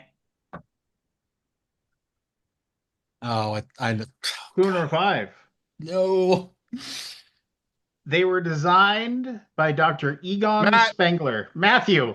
Proton pack. Proton We're even now, pack Matt. from We're even now, Yeah, we're even. Ghostbusters. We We're are even now. This is Power correct. Pack. Yeah. And Matt wins, but we'll throw the last one out just for funsies. Clue number 1, based on a 2008 non-fiction book. Clue number 2, features vomiting.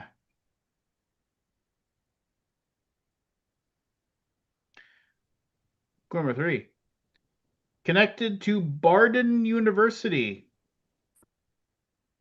Matt, Matthew. pitch perfect. Pitch perfect. Barton is- Bellas, man. What was the vomiting? There's a scene where basically it's just Everybody nonstop vomits on the vomiting. bus. Yeah. Oh, I don't remember that. I've seen Well that. done, Matt. Yeah, good game. Well Yeah. done, Jeff, for first time out. That's great. Yeah. Jeff was crushing. Thank you.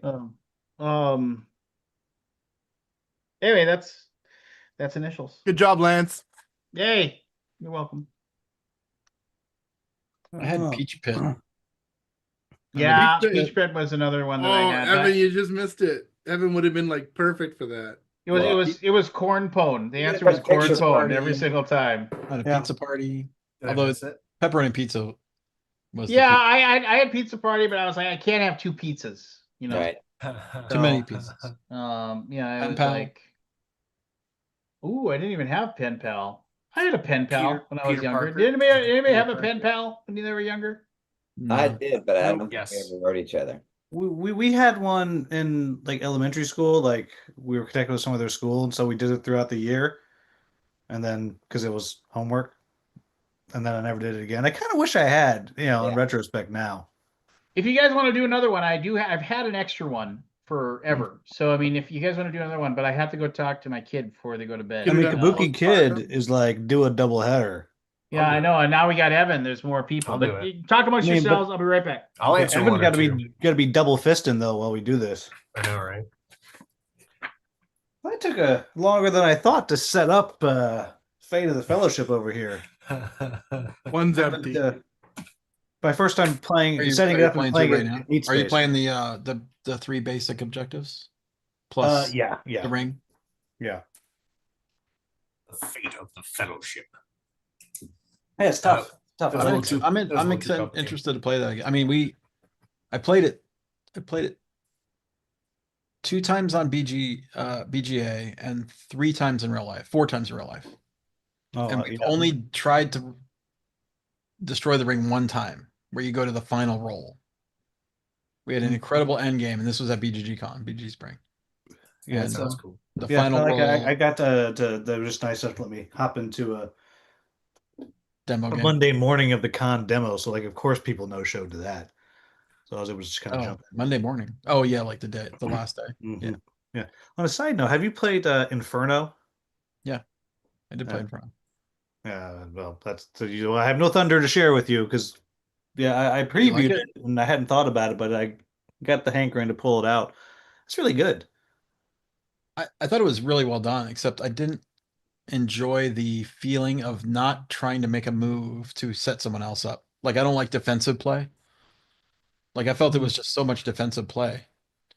Well, that's so weird. When Because we you're played, basically like nobody was going defensive. Everyone was just out for which I guess I mean, because if play someone groups. makes a move and like you did get a double hop down to the bottom, you're like, okay, game over. You know what I mean? Like if someone makes it like a checkers error. Because it's got a checkers mechanic. Well, yeah, I'll have to see how it goes as I play more. I bet some of the Guardians facilitate that too. Possibly. Yeah, like it's But I thought the game was really well done. Like the yeah, theme, so I'm the excited theme to- integration is amazing. yeah, I'm excited to play it more. Just prime some more of the minis because I can't play with the gray ones. I'm not a peasant. Sacrilege. Yeah. Like I haven't been able to play that other Sacrilege Fate in game the you told me Inferno. about because I haven't finished painting it yet. I played a couple and I was like, okay, no, I'm keeping this. Now I gotta paint it all. Well, you could leave the Uruk-hai gray. He's talking about a different game. Or are you talking about? Oh, Fate I'm talking about Fate Defenders of Grimheim. Oh, okay. Yeah, but luckily I'm smart enough. I did not get the minis for everything, so it won't take me that long to paint it. Hey, Will, have you played or reviewed There and Back Again? Mm-mm. It's the Asmodee Office Dog Hobbit roll and write. Dice roll. Oh, it's Reiner, right? Yeah, I didn't know it was out yet. I just heard about it. It's not out 3 yet. It's September. Oh, yeah, no, I didn't realize it was out. I got the what's it, the Fellowship of the Ring trick taking card game. Yeah. That's a good one. Yeah, we worked on I played it at the Gathering. It was super fun, the roll and write. Well, some of us don't get invited to the gathering. Yeah, that is one of my life's goals is to get invited to the gathering. I heard you have to know somebody. You do. But Matt's like, huh? Yeah, you do have to know somebody. Interesting. I recommend everybody, but haven't been there long enough to do that. Yeah. Oh, yeah. You got to be there 5 years to be able to recommend somebody. Is that the case these days? Apparently. That's what I heard. I think people I've met I think there's the rules they've changed a bit. Okay. Because there's people there that I know have only been there a couple of years and their friends got in. Well, I'm not gonna call the names out, but I know this for a fact. Well, I said- Call, kind call of out the names, I right? said, Matt no, already I called said, out I that just asked, Facebook I group. asked a couple of people that I met at the gathering, which they were delightful people. And I said, oh, how'd you get here? And they're like, oh, so-and-so invited us. I'm like, oh, good to know. I mean, but I did not know there was a 5-year thing. So I don't know. I mean, That's the what I was rules, bend, the told. rules bend, let's just say. Yeah, Rules are made to be broken. I suspect that's true. They probably didn't follow that rule the first Yes, time. you might suspect that's true. I Evan. suspect that's true. Although, Evan, how come you didn't come to Oh, do you KugelCon? expect that's true, Evan? I do. Okay, good to know. I well, do. no, actually, that's not Anyway. because Evan. I mean, like, I asked if you could. I nominated you, but it was my first year too, and then I'm like, and then Ollie nominated you, and then so did Googs. So Yeah, so I did have a couple of people that had been there for a while, but when I first asked both Aldi and Googs, they were like, "Nope, no idea. Did I Wasn't respond me." to you? I don't remember telling Yeah, you. you were like, "Oh, it wasn't me." I'm like, "Well, who else would I know that could even make that happen?" Well, the gathering is not what it used to be as far as the exclusivity, Right. which is a good thing, honestly. Yeah. yeah, it is. It should be more open. Yeah. I mean, I'm very stoked to be there. I love it. Yeah, I just my one grievance about the gathering is the available restaurants. Oh, That's the only one. Well, that's the most glaring Well, one. I also don't like that area. I think it's just not a good Oh, area. it's so fucking. It's so cheap. depressing. I It have to really like is. go sit in a room full of sunshine after we get Like, home. let's have it in the It's just- Ontario side. It'd be so much nicer. Yeah. the beautiful The horseshoe Niagara Falls Falls area is incredibly, what's the word? Run down. Yeah. Like it's awful. It It almost reminds me doesn't of seem like like Flint, America. Michigan. I've never been to Flint, Michigan, but yeah, Well, I mean, it's if that you ever level. if you ever see that Dilapidated documentary, buildings. or Roger and Me, Oh, I've seen it. Yeah, I know. yeah, it Where? reminds me of Flint. that. Yeah, worse. All I'm waiting for is to see that lady with like rabbits for sale, The rabbit lady. That food or pets. when she's skinning the rabbit. Oh, I love that movie. I love that movie. Awful. When I worked at the movie theater, I need more we had Roger Moore, to- more documentaries, by the way. Yeah, So- he should. No. Roger When, Moore? Bullet for Oh, Columbine. Roger Michael Moore. Michael Moore. Michael Moore. I was like, Roger wait, Moore. Roger Moore. I combined Roger and Me with Michael Moore. Roger Moore. Yeah, come on. It's a When I little worked Bond action going on. Yeah. When yeah. I worked at the movie theater, we used when that movie came out, we had to cordon off a whole row of seats, and it was like a gimmick for like these seats are reserved for whatever the guy's name, the president of the auto company. Oh yeah, Mm. Roger. Oh, Whatever his name was. Yeah. Ayala. My wife must have closed the bedroom door Iowa. because I the don't remember. cats have shown up all of a sudden. She kicked them out of the bedroom. Hi guys. Should I wait for Lance to get back before talking about BGG Con? No, talk about Nah, it. start talking about Anyway, it. it was a good show. It's a 5-day show in Dallas, DFW, the old Hyatt. You know, if you've been to at BGG Spring back, the Hyatt's that's at the airport. It's great. It's fun. It's an all ages show, and I think the ages are getting younger. Honestly, there's a lot of youngins there. You know, everyone loves a good donkey show. Do you It's for the like kids. this one better than the fall one? I like it for different reasons.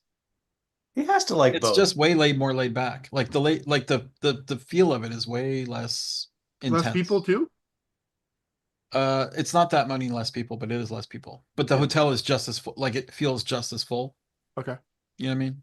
Like because it's a smaller hotel. Smaller hotel, yeah. We're on every floor. We have all the floors, and there's an 11th floor that's all office rooms or like game rooms. That's pretty cool. Lincoln had never been up there, and I'm like, "You've never been up here?" And he's like, "It's because we never really go to the 11th floor, but you go in there and it's just endless games all across the whole floor, Nice. and only like a few hotel rooms there." Yeah, started Thursday, Friday, Saturday, Sunday, Monday. So 5-day show. Got there Wednesday night. Everything was already set up. Like our Ooh. team is just so efficient now.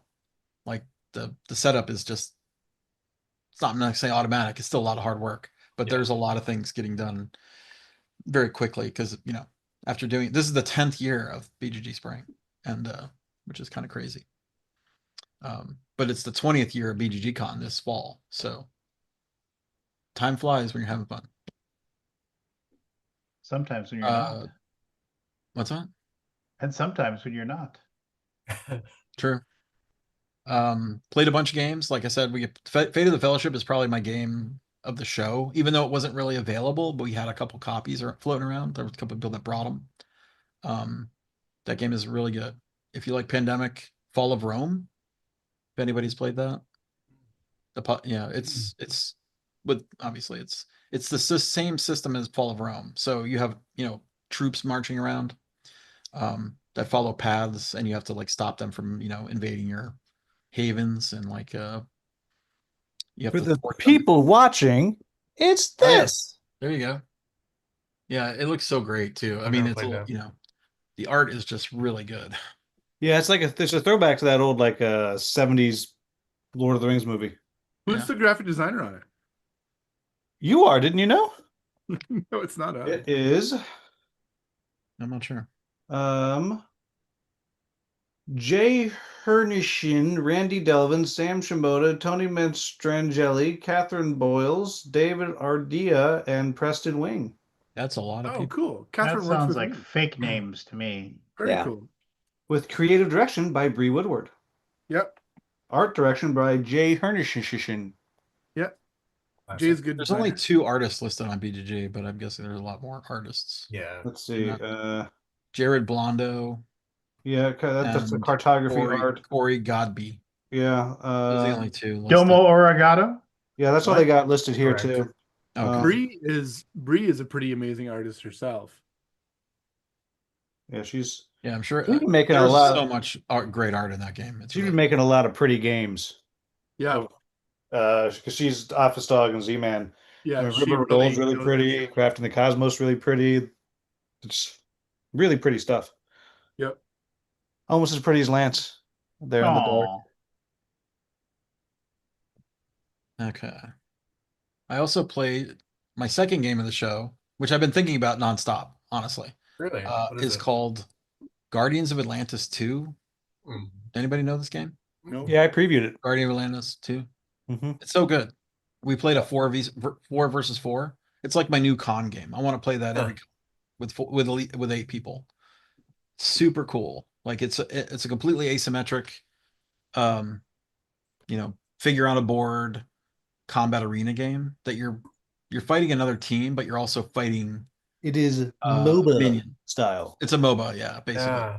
Looks Yeah. cool. So you spawn in and you move and you attack, and it's no luck, 0 luck, Huh. all deterministic, which sounds like I don't know if I like that, but it was fantastic. Like Okay. the only bit of luck was like a 1 coin flip at the beginning of the game, but it's all really deterministic combat, which I thought I would not like, but I think it has to be that because of the way the game works. You have to really plan your execution, plan your moves as a team, and you can't hide anything. Everything you say has to be out loud and well enough heard for the other team. Like if the other team can't hear you say something, you have to repeat it. You're supposed to say everything publicly. There's And no then once the turns start, you can't talk. and when the turn starts, you can't say anything. So you can't say, "Oh, you should go there," or then there's no communication. We were actually trying to come up with a penalty for that because we broke that rule many times. Right. The rule was broken many times. Like just you try not to, but it's hard, right? Because you're like, oh, you should have went. You should have done that. It's one of those kind of games. Hi, Chad. But the game is really, really good. Like I want to play it again. I'm gonna try it with my group this weekend and see if it works with 2 versus 2. I played a lot of 2 versus 2. It does work. It works. You guys got to be really on it about not talking, Yeah. except for your talking time. Yeah. And for first time playing, Yeah, people are gonna it's talk. rough. Yeah, Yeah, it's rough first time playing. Yeah. But the characters are really cool. They all have different powers and different abilities, and they all really they scale up. You love. It's one of those games. You kill minions and you get coins, and then you start leveling up in between each turn, and it's just you start getting more powerful. It's really cool. That was really good. Let's see. Yeah, I feel like I need to try that. I'm always so skeptical of those kind of games. I was too, and Yeah. Candace was like, "You got to play it," and I'm like, Yeah. "Okay," you know. And she's like, "How?" I'm like, "How long is it going to take?" She's like, "Oh, a couple hours," and I'm And like, you're like, "Okay." ooh. Yeah. That's a Yep. I Candace mean, couple of if hours. you don't like skirmish, But it was so good. Like Yeah. I just loved it. It's really good. Like the strategies in your brain that you're kind of like trying to think of how to do what you want to do, and then just like the way you can help your, and you kind of get to know your team. Like if you knew all the characters, you could play better. Right. Like you can know that, okay, well that guy he can grappling hook characters toward him, and Yeah. then if you're standing next to him, you can just team up, and smack Right. the Did target, they right? do anything about like alpha or not the co-op thing? I alpha mean, you game. can talk I mean, with, here's the thing: you're speaking your strategy completely out loud. Right. Like if someone's telling you what to do, the other team can hear you and react to that, and we can, you can. There was really no secrets. Like you're not supposed to have any secrets. Yeah, You and I can't mean, you there's can't also you can't do the like like whisper. Yeah. Like, Yeah. you do this and I'll do that. You have to say you go here Yeah. and point on the table. Or you say I'm going to plan to. I'll handle this character. I'll stop. I'll target this minion or whatever. I'll go here. It's supposed to be very like open, not any secrets.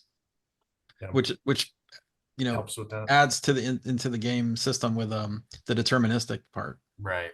right? But now you could all things change like as the turn goes on because you play simultaneously. Everybody plays one card, and then Yeah. you resolve in initiative order. So do you have moments where like you tell a team member that you're going to do a thing and then don't do that thing just Oh to yeah, mislead the opponent? no, but well, So I'm new. I was a new player, okay, so I was I'm gonna say not. that could be kind of fun. I was just like, the one guy was like, "Are you going to handle that?" And pointed to it, and I'm like, "Yeah, I'll handle that." And Yeah. and then I misplayed my card, not Mm. realizing one of my abilities I had to charge in a straight line. Yeah. So I flubbed that charge line, Gotcha. and I was off. So I changed the turn into another move instead. Yeah. Yeah. but it's But real big that like it's a hard and fast rule. Like you have a planning phase before the turn you reveal initiative, and then you are not supposed to talk. And when you don't talk at all, the alpha game is right out the yeah, window. you can't Right. And then you alpha. get You punched in the can't say mouth. Right. anything. Yeah, Right. and there's no talking between turns either. Is that correct? Yeah, it's just there's a planning phase is when Yeah, you're the planning phase, but that's it. we were talking in between people's turns, which was Yeah. probably not correct also, but it was I don't kind of even a know loose, you. it was a loose game. Yeah. But that game is Cool. I'll have to big try thumbs it. up. Yeah. It's a Kickstarter, so if you want to find it, it's hard to find, Right. of course, but it's worth it. Third game of the show is Galactic Cruise. Yeah. How was that? It's really good. Did you see who the lead playtester was? No, I did not. Your Yeah. mom. Check the Is that rule you? book. Yeah. Oh, congrats. Check the rule book, man. Yeah, that's good. That's my little name in there. I had a great time playing that game. It's really good. It's fun, yeah. Fun to get your ship built and flying and doing all the things. The only it wasn't really it's like a negative of this game. We played with a random placement of all the worker placement spaces, which I feel like for the first game you should play the one where they recommend the one recommended because it'll speed the game up a little bit. I think so. Like I felt like I was moving through molasses. Yeah. Because your timing in that game has to be really precise. Yes. And you're like, oh, I miscalculated the timing, and I'm like, oh, I got to take another whole round, and the rounds were long. Like, Yep.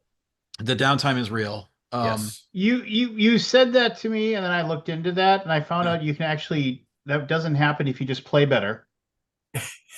For sure. If you get good. No, believe me, I told myself I'm playing this terribly all the time. I do that all the time, Lance. I don't think I play good. Don't ruin my fun. Yeah. Playing better would help. Yeah. But I played with the brothers Murph, and they were like, I'm gonna do this and this and this and that, and I'm launching, and I'm like, wow. And we've been playing like an hour after that. Yeah, like I'm like, I haven't launched a ship yet. I'm like, am Yeah. I doing something wrong? Did you do one really good one? No, I did two mediocre. But Okay. I did one pretty good one and one mediocre. Yeah. Just to get the second ship going because Right. I could see the game. Yeah, you got it to yeah. the end, and Yeah, I you got gotta get no up there. wings. There's a concept of wings in the game Right. that give you bonus points, and I got 0 of those. Yeah. which like if you build 8 technologies or What a upgrade, loser. 8 things, you get a achievement. Like getting achievements is important, and getting them early is important because they compound. Yeah. They keep adding up to you. So, but it's a really good game if you can find it. Yeah. And I think it's delivering now. They actually exhibited at BGG Con. They were very the Yeah, guys that made the it's all game. delivered. I got still got wrapped mine. up. Is it in the store? Yeah, you can buy them in the store yet? Or I don't I know if they think- went retail. I they don't were know if there selling was them a at the retail. show. Yeah. Maybe they're just selling direct. That Yeah, might I'm be. not sure. They brought 100 copies or so, and they sold. wow. It looked like they sold almost all of them, Wow, which was nice. great. Which like they had a line, That's great. yeah, which was great. Yeah, And those they're guys very are nice. so. The guys Those were guys very are awesome. kind. Yeah. Yeah, they were awesome. Yeah. Happy for them. I also got a game of Fate, Defenders of Grimheimen. That was really good. Love it. We did not finish it though. I was up against the timeline, and What? I You peasant. thought we might have been able to win, but I probably not. It's Probably hard. It's a hard game. Yeah, I've yet to figure out how to use the old crone efficiently. It's a Yeah. hard character. She's tricky. We did not have that character. We played the base game just because I go get a retail copy because my game was in LA. So we went to the base game. But I missed the character with the Yeah, that was cool. pyromaniac guy or whatever he is. Not pyromaniac, but Yeah, pyromancer. he has fire on his hands. Yeah. Fire guy. I played a lot. Oh, Minecart Town. Has anybody heard of this game? Mm-mm. It's really good. Minecart Town. It is I wouldn't say pick up and deliver, but it's mostly just deliver. You're building a little town system. You generate resources and then you deliver them and get points. And it's only 4 rounds, and it's just really quick, very satisfying. Getting the combos going with your little minecart. If you can find that one, it's worth it. It's a good one to find. I played a lot of Lovecraft Letter. So it's Love Letter with a Lovecraft twist, which I think is one of the best versions of it. Oh yeah, it's great. Yeah. Yeah. Lance can tell his story about my Lovecraft Letter if he wants. Oh, how the entire table, including my wife, worked to make sure I had no fun whatsoever. Yeah, it was a great game. That was the fun part, though. You having no Oh. fun made us all have a lot more fun. Well, I'm so glad. It was true. I've never laughed so hard in a long time. So the whole It was point of so the game, great. you have to win, like get 3 victory points or 4 victory points to win. It was 2 or like 3. it was a 7-player game. We've been playing the damn game for an hour plus. I don't like the game doesn't support 7 anymore, but yeah, okay. It does the original version. Yeah, and so literally everybody, we started up another round. I have 0 points. Like if you play to 4, everybody else has 3. Everybody else in the table has 3. We start up the next day, and everybody just picks on me every single turn, and so I'm barely ever even getting an action because they're knocking me out before I even get to gets go. a turn. And Yeah. so That was and- so and again, wonderful. and I'm not even looking at my card. I said I'm not even going to look at my card because I don't know if I'm giving it away with a tell or what. So I just left the card on the table, and it's like 3 people got to go before I can go, and like literally like the second person, who was my wife, like she's like, well, I'm gonna pick you. I was like, why? Like I'm the one person you shouldn't pick, because if I win, you don't lose. You're the guard. And I'm like, okay, let's see. Yeah, of course I am. Of course I am. He Yeah. flips the card over, and it's just she nailed it. And that happened like way more times than it should have. But it was so wonderful. Now we have this Yeah, it was great. forever It and was- ever now. It was a Anyway, great, it was great good. memory. It was If you haven't wonderful. played Lovecraft Letter, and if you like Lovecraft Letter, or Love Letter at all, it's so good. Because it adds a madness mechanic that makes the card super powerful. That's really cool. What else did I play? Played all of the SDJ games and the kids SDJ games. Or the Kinderspiel. Yeah. They're all good. There's a cake topper game where you're trying to make the best cake top by using you're visually trying to align your cake top so that you maximize your points, but you're not allowed to hold it up to compare it. Like it's a a strip of colors of cake tops, and you try to if I put that there, if I reverse it, well, I score a bunch of points, and that's cool. And it's worth a Wolfgang Warsch game, and it was good. Played Cascadia Junior, which is basically a semi. It's a version of Cascadia for kids, so it's good. And you get to make your own diorama, you get to put your little tokens on there and make a little diorama, like a nature scene. And then we played this other, which I can't remember the name of it. It had a weird name, but it was a memory game, which of course we're terrible at. Everybody was terrible, and most people, we didn't love that game out of the three for the kids games. But Cascadia Junior and the other one, the Cake Topper game, was really good. Played all the DJ games, the Bomb Busters, Flip 7, of course. We played so much Flip 7. We played Flip 7 every minute, like every free moment of the game. I think that is going to win. That's my prediction. But the one other game that took us by surprise was Crackle or Rackle, which is a drawing game where you draw a word. You get given a clue word. You draw it on this canvas that has lines already drawn on it that are dotted lines. And so you're not allowed to draw outside of those lines. So you have to make your drawing fit those lines. It was really cool. And then you put them in a display, and then you throw in a bunch of random words, and then people have to go around the table and say which word they think is not in the pictures. So the turn comes to me, and I said, "Oh, there's no lion in the picture," and I push turn down the card, and the person who drew the lion was like, "Oh," and I'm like, then I look at that picture and I'm like, oh yeah, that is a when you look at it a little differently, it's like, oh yeah, that is a lion. So it's kind of a fun little twist on drawing games.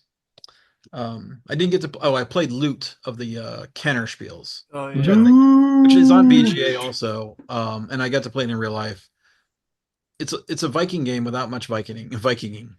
I mean, I liked it. I thought it was good, but there's no Viking. I mean, there's Vikings in the game, but they don't really do anything. It's just like They an don't Vike? abstract. What's that? They don't Vike.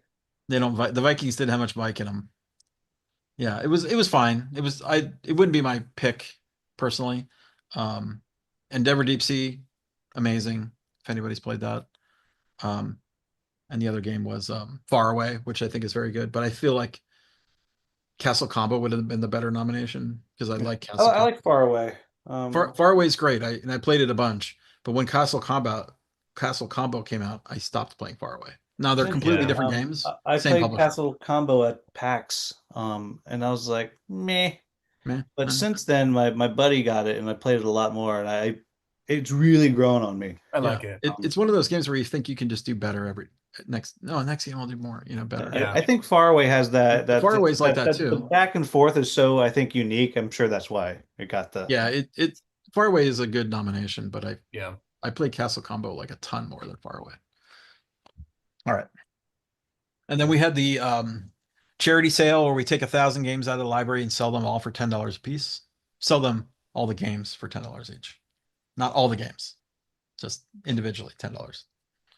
That's a good deal. Actually, that's a bad deal. I wouldn't want that. Where am I going to put them? The grammar police arrested me for saying, I said, everything's $10. Like that, when I yelled out, like, everything's $5 when we started lowering the price near the end of the show.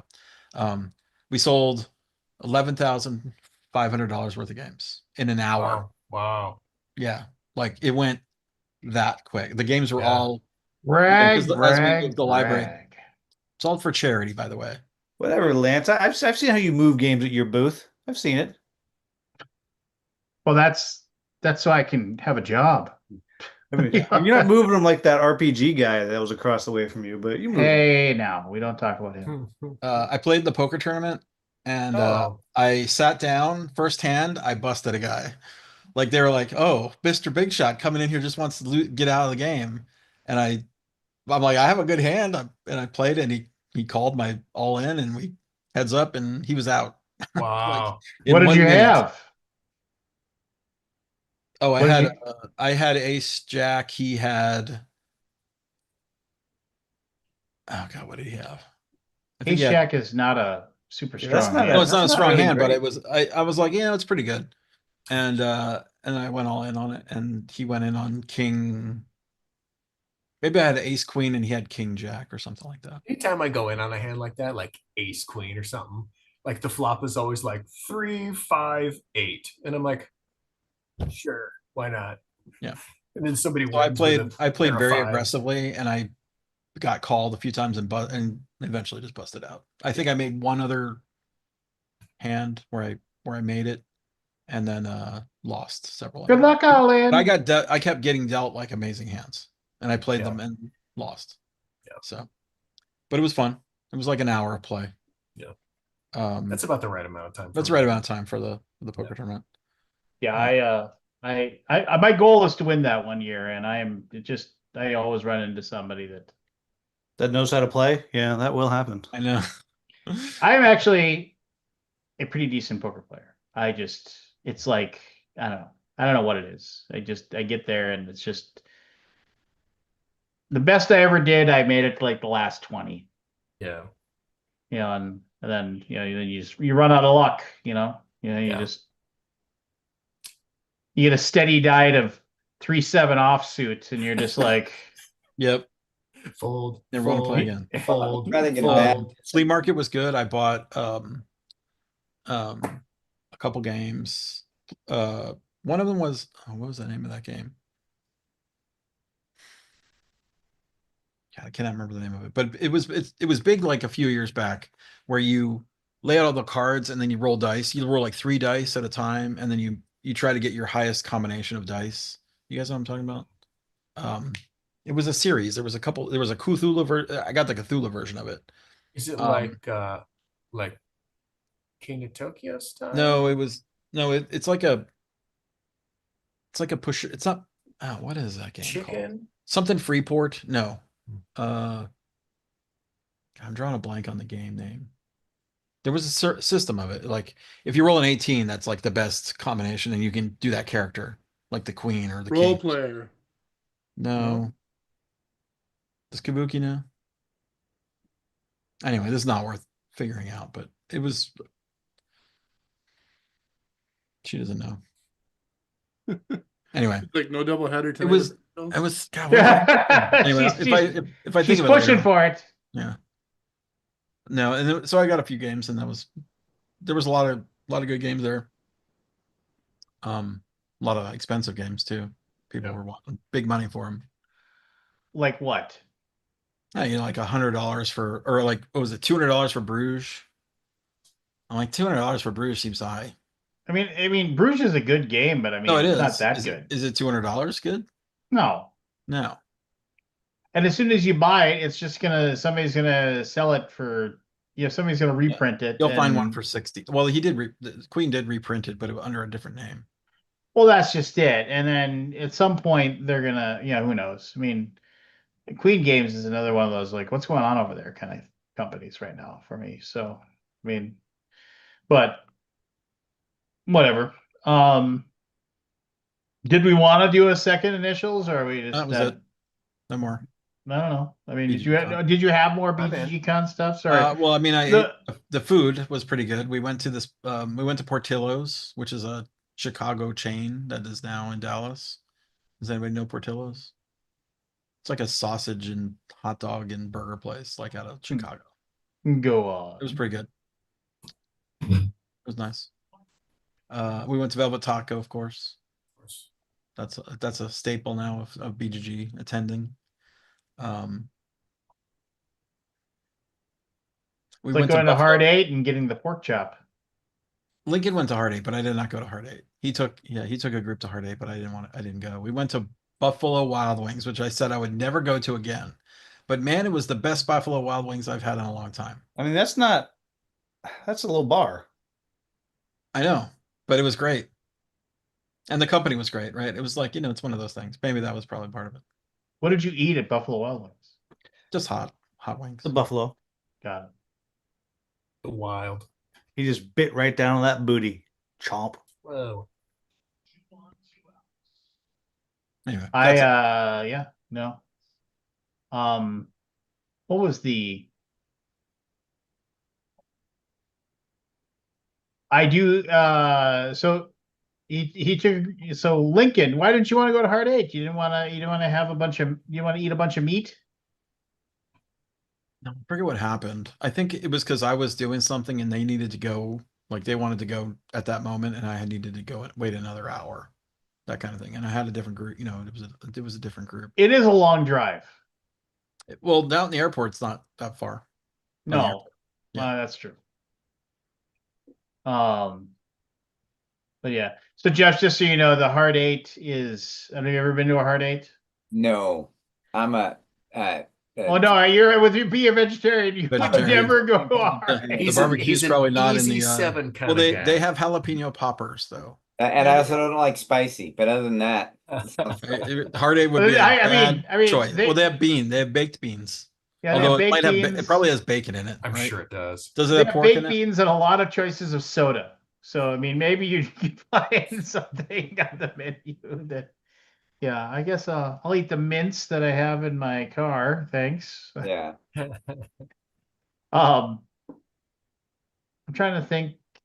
Kingsburg. That's Oh, it. yeah, But it was the Cthulhu version of I Kingsburg. remember that game. I had never played that, and I wanted that game, so I bought that game. And it was and actuality 17 was better. The queen was better. The king, Oh yeah, yeah. the 18, the king would just give you a bunch of points, which was fine if that's all you wanted. right. But if you rolled a 17, you got the queen, and it gave you a bunch of resources, and it helped with your engine building a ton if you got the queen.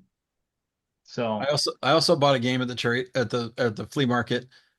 It was like a poker. It's a push your luck poker game that I had never seen before until last year, and then I've been trying to find a copy of it. And there was this couple in the room selling it, and I picked it up and I bought it from them for like $10 or whatever. And I'm like, "Where'd you get it?" And they're like, "Oh, I got it at last year's charity sale, the BGG charity sale." So we wow, sold the game that I wanted a year later. Yeah. it all came full circle. Yep. It's a really good poker dice game that from Schmidt, and it's no one ever talks about it, and it's so good. Yeah, I miss the old flea market when I could find old cardboard all the time. Now it's just everybody trying to sell off all the games they bought in the last 5 years that they don't want anymore. Yeah. Yeah, Yeah. they have a good flea market at the Kubla Khan too, and I was going through and there's a guy there. He's like, I just don't know why I can't move this game. I was like, well, because you're asking $160 The price is at too the flea high. market. Lower the price. Yeah, And everything he's will like, well, I sell can't lower the eventually. price. I paid. I was like, well, then nobody's gonna buy it. Yeah, Like, I don't know what to tell you. Like, that's so. like I'll move your entire table Ha! 30 minutes if you want. Yeah, no, for sure, it can happen. Like I said, we sold 1,000 games in under 2 hours. Yeah, I mean, Yeah. $10 a game. Like, Yeah, yeah, like $10 a game. Like I said, It goes fast. that that old guy with all his war games was sitting there, and it was like his little handmade sign that says, you know, no, I don't know if they're complete. Two, you can't look through them. Three, they're $20 a piece. And then like when I walked by again, about half his pile was gone. And then he had crossed off the 20 and it said 10. And then when I walked by 15 minutes later, he was gone. And the last of the games were there, and it said, take them. Right. He was done. He was like, I'm out.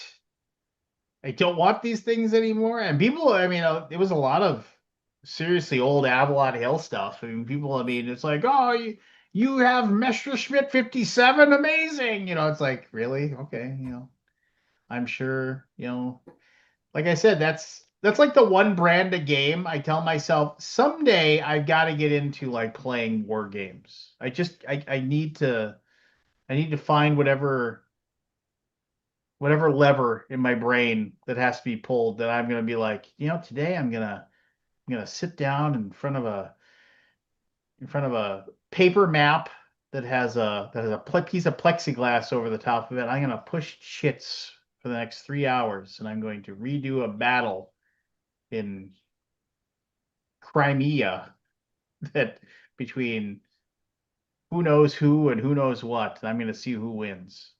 I don't know. yeah, I just got talked into reviewing a war game because I like the people. They're so nice. I was like, I don't like war games. So I finally played one. And I was like, oh, it wasn't bad. Some Kickstarter, Castel Nuovo 15, yabba yabba yabba yabba. But Mhm.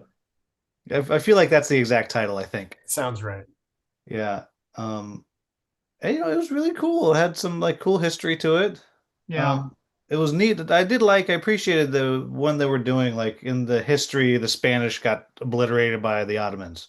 And like, no, no, no. You're still gonna get obliterated, Spanish. But if you can hurt them enough before you lose, you actually win the moral victory. I was like, I can get behind that. But yeah, it's a weird kind of slightly different vibe. It's the best way I can describe it. I was recently at a Goodwill and I found a copy of some old Avalon Hill, like Rick Toffin's Raiders or something like that.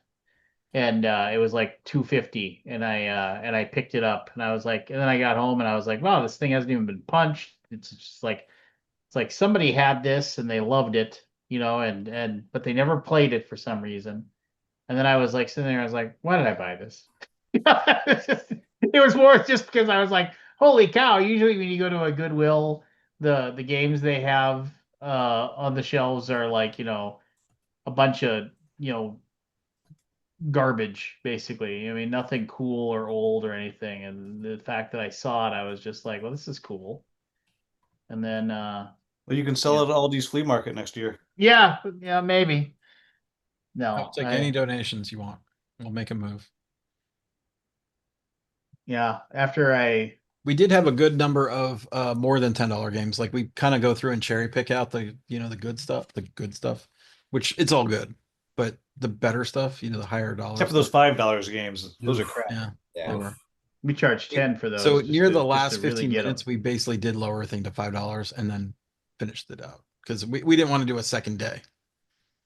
Like normally would in the past we've done 2 days of it, but everything this year was just gone so fast. We're like, well, we just like make the rest of it just disappear.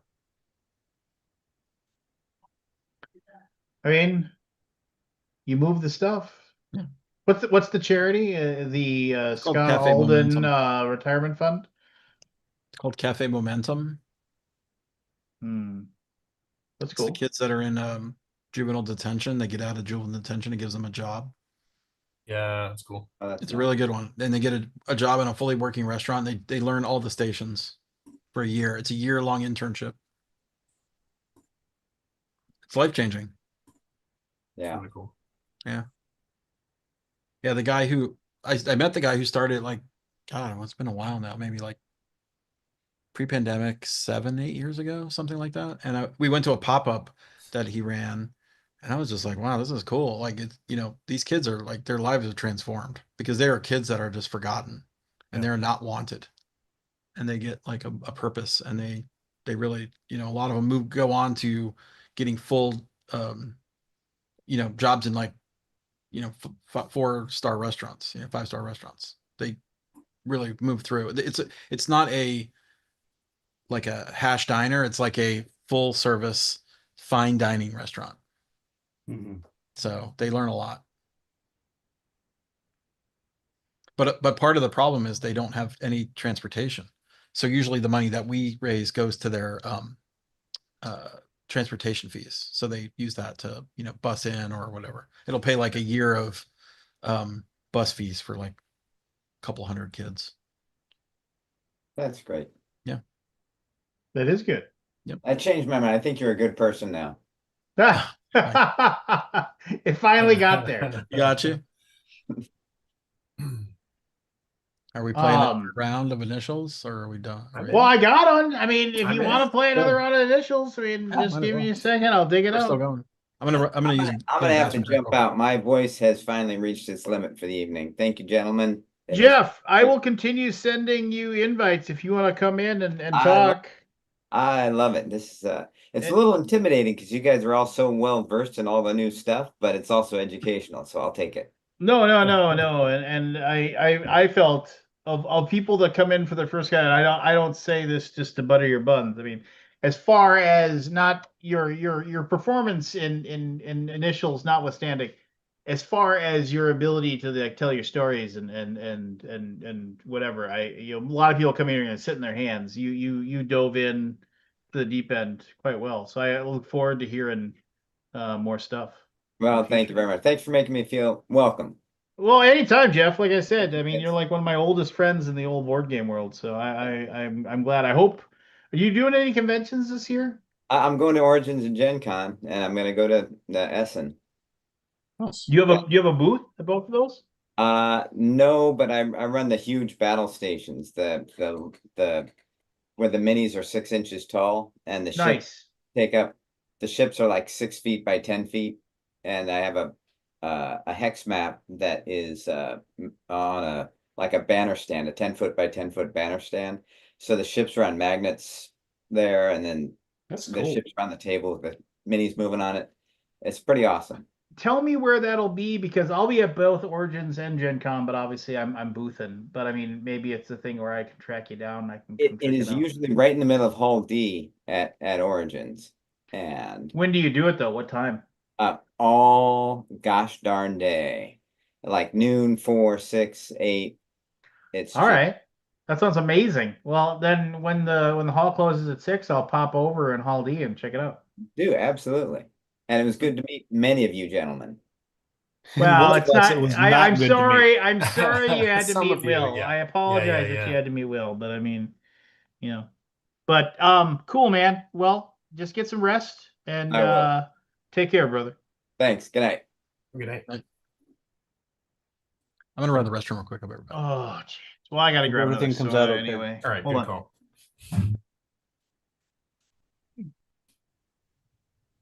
That's weird. It's just us. It's not going well, Matt. No, Mm-mm. No, it's it's pretty bleak, is it? yeah, it's bleak. It's bleak. And I'm probably cheating too, because I'm bullshitting and listening. There's a lot. Not good. Not good. I don't think I'm going to save Middle Earth.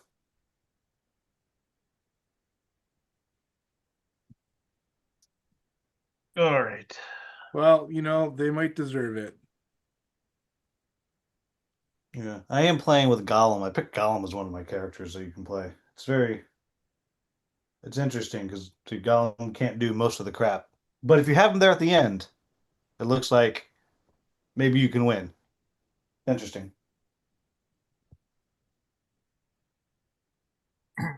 One of my favorite lines or favorite, a buddy of mine always used to say it, but he'd say, "How you doing?" And he said, "Better than I deserve." It's just I've always loved that. When you said that, well, they probably deserve it. And I was like, how you doing? Better than I deserve. Uh, well, where's? No, he went to the bathroom. Yeah. In case anybody's wondering, I will be drinking a delicious blackberry Dr. Pepper Zero. I will expect my customary drink at Origins, William. I'm not coming. I'm not coming to either one. Yeah, the only other con I'm doing this year is RageCon. That's it. Well, thanks for Well, nothing. yeah, yeah, we got a trip we're taking, and yeah, so yeah, I'm doing a train con. So if you want to fly out and take the train from Martinez, California to Reno with us, we got train con. I'll Gonna be train over con. there. I'll corn pone you. That's yeah, you'd see this guy gets it. He's invited. Evan's not invited. I keep inviting him to KublaCon. He Oh, never come comes. on. Come on. You never come to KublaCon. It's like down the know. road. I still owe It's a you a long slap way. in the face, just so you know, Evan. I'm not forgetting that. Rude. What'd you do? I don't remember. Corn pone. Oh yeah, corn pone. He didn't like my clue. Oh, I see. It was ridiculous. Come on. You're going to Gen Con, but not Origins, right, Evan? Yeah, I don't even know if I'm going to Gen Con, frankly. Really? Yeah. He's not rooming with me. Yeah, this year is You're I going to just Essen. You're going to Essen though, aren't you? no. Really? I thought you were though. I did last year. we just canceled a bunch of our excess rooms for Gen Con when we found out we didn't need them. So, Well, but you don't have the staff Shane or was, what? well, no, it was one of those things where usually like there's friends of the folks or whatever that, Yeah. and so then, but it was like, uh, We had 12 rooms. Wow. Board Game Geek has taken 4. And then we were like going over, well, how many more do we need? And I was like, I can't see us needing more than 4. So we canceled 4 of our rooms. Yeah. Gave them up. So, which, it is. It's just, it's such a weird thing, but whenever like you're trying to get your rooms for any convention, it's just, I'm always like worried I'm going to screw it up or something. Yep. And then Or, or you're like trying to find, or you're like trying to find your reservation number. Like, okay, I know I did it. Where's my reservation email? You're looking through all that shit, trying to track it down. It's very disconcerting. It's like, and then eventually you find it, you're like, oh, thank God. And you're like, how do I save this where I'm never gonna forget it ever? And that's tough as well. here's that poker dice game I was talking about, Zock and Roll. Hmm. Track that. It's really good. So you say. It's basically like a secret cup roll poker, Texas Hold'em poker game. Very good. All right. Here are the initials for our second initials. Is it QQ? Yes. I'm gonna get at least one of these. It's EH. All the clues are Evan Howard. I knew it. Who do I owe a Evan slap Howard. in the Who's Evan face Howard? to? Evan Howard. Damn it. All right. Damn it. No. It is Sky's darkened. D S D nice. Delta Sam.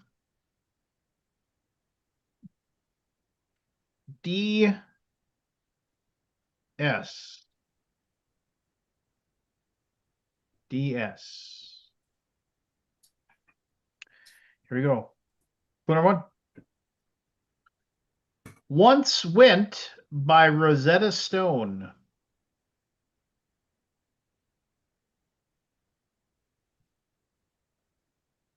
Clue number 2. His father urged him to practice medicine.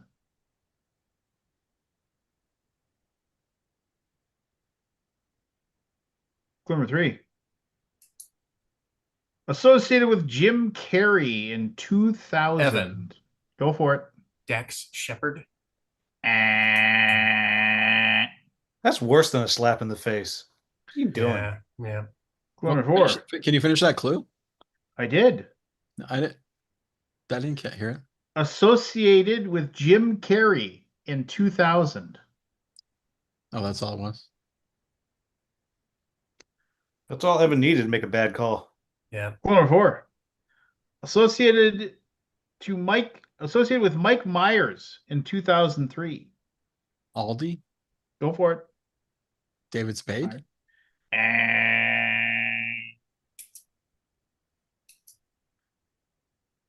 Clue number 5.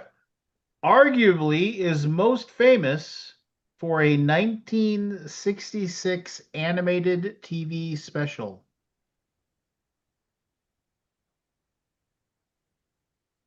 1986, you said? 66. 66. Final clue. This is the pen name for an iconic American children's author. William. Dr. Seuss. Dr. Wow. Seuss. Dr. Seuss. Old Teddy Geisel. Huh? Clue number 1. That's Theodore to you, buddy. Performed his own circumcision. You're sure it's not EH? Clue number 2. His favorite movie is The Crow.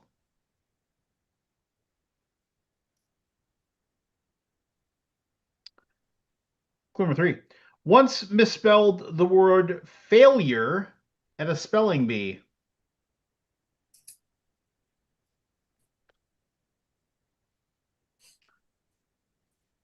Clue number 4. Connected to a bed and breakfast.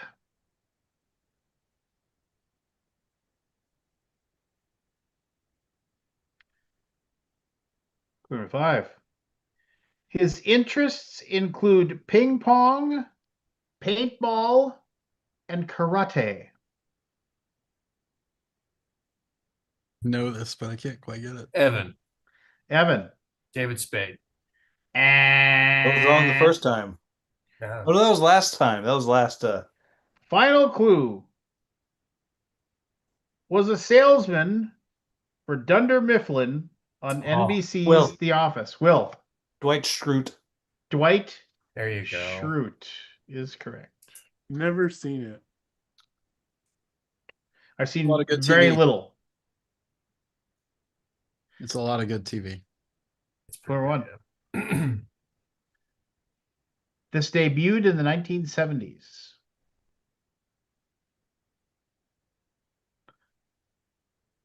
Clue number 2. There has been more than one.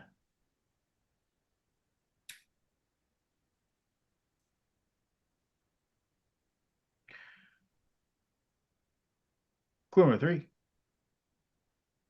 Spies have stolen its blueprints. Aldi. Go for it. Death Star. Death Star Dang, is nice. Many correct. Bothans died for that. Yes. He Bothans Dang. died for that. And he Has anybody watched Bothans. the Andor season? Yeah. Yeah. I have not watched season 2 yet. Yeah, I haven't watched season 2 yet either. Do two? it. Me neither. I'm it. like literally it's like I have to get that stupid pledge manager launched and then I have to We've been working on and that pledge manager for a while. dude, don't even get me started. I'm so annoyed right now. Which pledge manager is this? Champions. I gotta get that pledge manager launched and then get my kids all of the graduation stuff done and taken care of. And and then if I can just find like a day, I'm gonna just say I'm taking a day off and I'm gonna sit down, I'm gonna just watch all of Andor season 2. And just burn through it.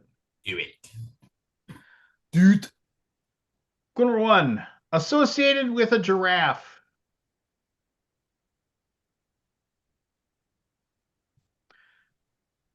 Clue number 2.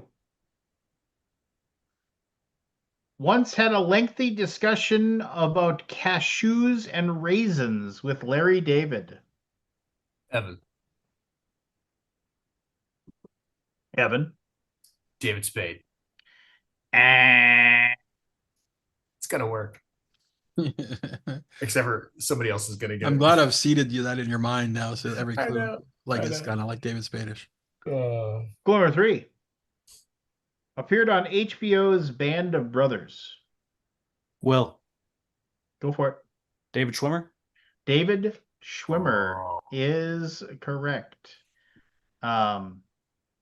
So David Schwimmer, if you ever watch Band of Brothers, David Schwimmer plays their training captain who like is just a total a-hole. Mhm. And Miscast, in my opinion, but well, he was delectably hateable, right? But they like they the people the people that were still alive, they actually said that it was really accurate the way that he was, and that it wasn't that he was, and then they actually like had conversations or whatever.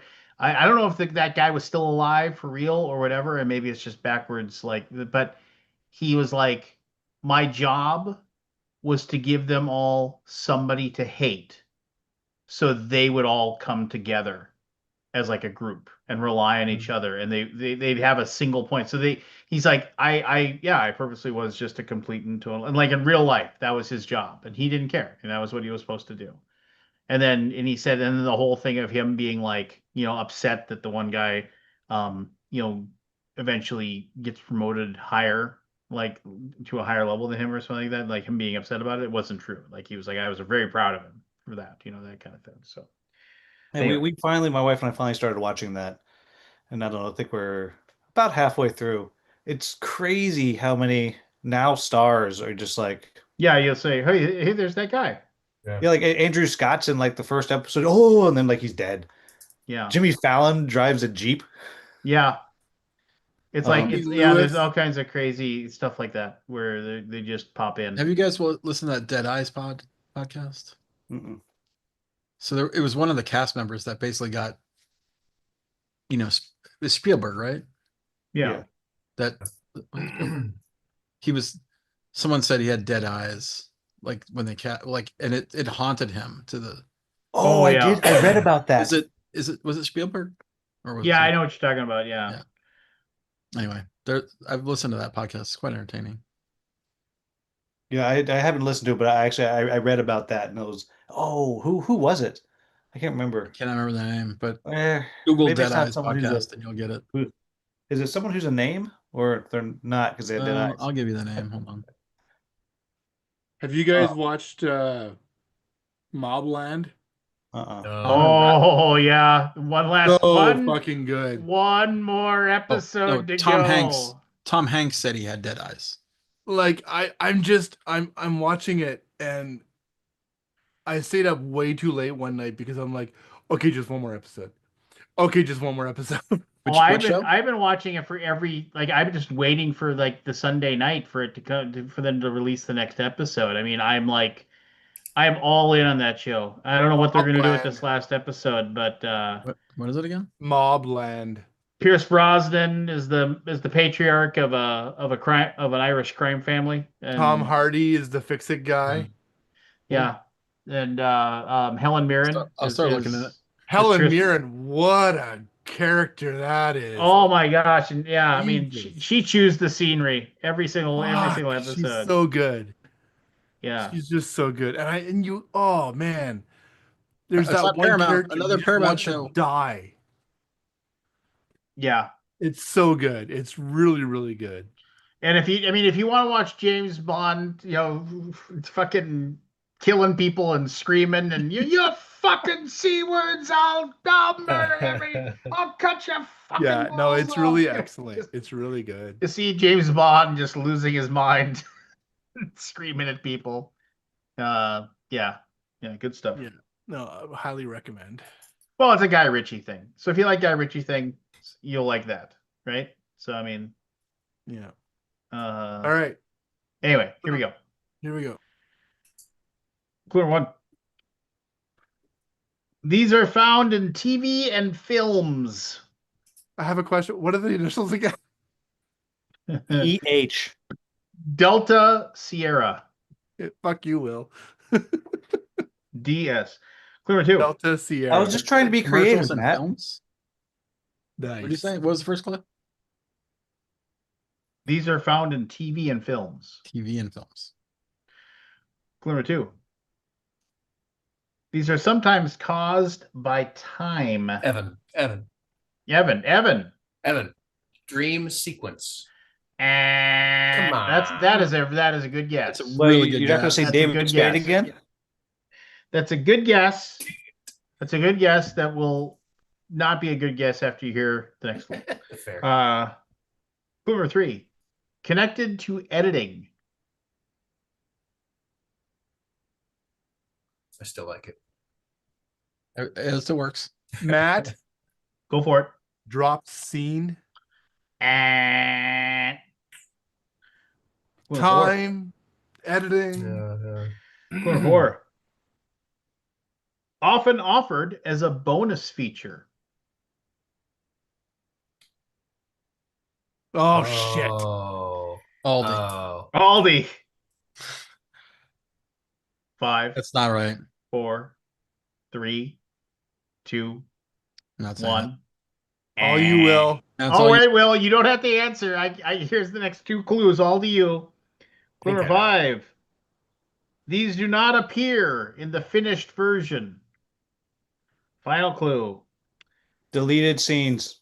There you go. There you go. I got stuck on director. Deleted scenes Yeah. of David Spade. Speaking of which, Correct. Aldi, did you see what Criterion announced today? No. Pre-ordered for September, $400. The 10-disc Ultra Wes Anderson collection. Like I would need it. I know. I'm Don't need like, it. do Blu-ray? Yeah, no. I mean, like, Blu-ray 4K, and it's like all the deleted scenes, all of like the behind the like I mean, that's cool. they're going. I'm like, and if you go look at the box, the Oh. box just looks like it's so Wes Anderson. Did you Like, hear about the new movie? no. It got booed at Cannes. Oh, Wow. What's the movie? The new one, the newest one, Oh. whatever the newest one's called. I don't know what it's called, but it got booed. Got And booed. yeah, I'm like, no, don't say that. Well, I I mean, mean- he's such a weirdo. I mean, he probably loved the fact that it got booed, right?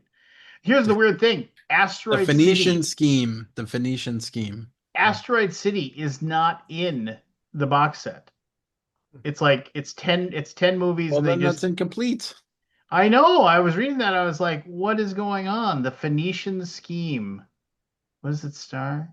I mean, oh my gosh, this looks like a giant mess. No, it looked good. The preview looked good. Benicio del Toro. I know. I'm yeah. like, what? Man, this is so annoying. Benicio. Give me another 3 years before we see any other Wes Anderson movie. I mean, I wanted to go see this, but it's not in any theaters in Dallas. It's at one theater, and I'm not going to it.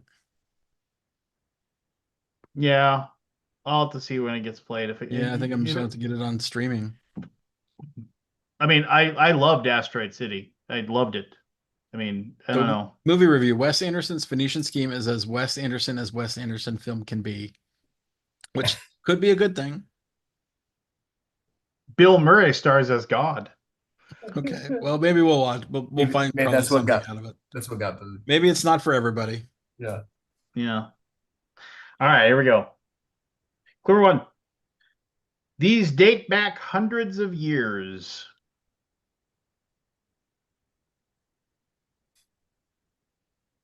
Number two. Sometimes wood, aluminum, or other metals.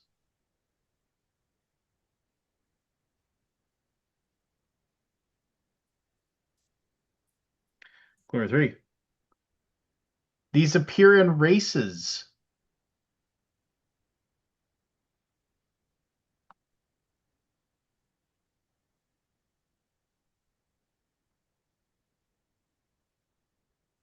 Number four. These are mentioned in the Call of the Wild. Aldi Go for it. dog sled. Dog sled Ah. is correct. I had Well the done. dog, but I couldn't. Yeah. Nice. It's like dog show. Here we go. Clue number one. Has a connection to Bill Clinton.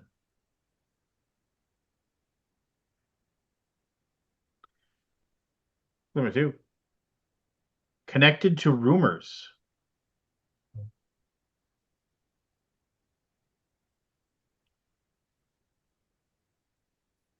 Clue number three. Precedes me now. Matt, Go for it. don't stop. That is correct, Matthew. Don't. Okay. So remember Bill Clinton's like his like campaign song was "Don't Stop." You know, like No. yeah. Thinking about That's the tomorrow. Queen song. Don't stop. You see me. You see me. Oh, yeah. Anyway. Yesterday's gone. Yesterday's gone. Iconic song by Fleetwood Mac. Yeah. Anyway. It was on the Rumors album, one of the greatest albums of all time. It is a good album. Yep.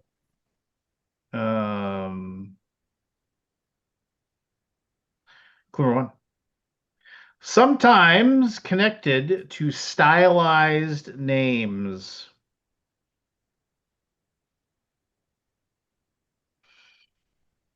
Number two. Appeared on the cover of a 1997 Limp Bizkit album.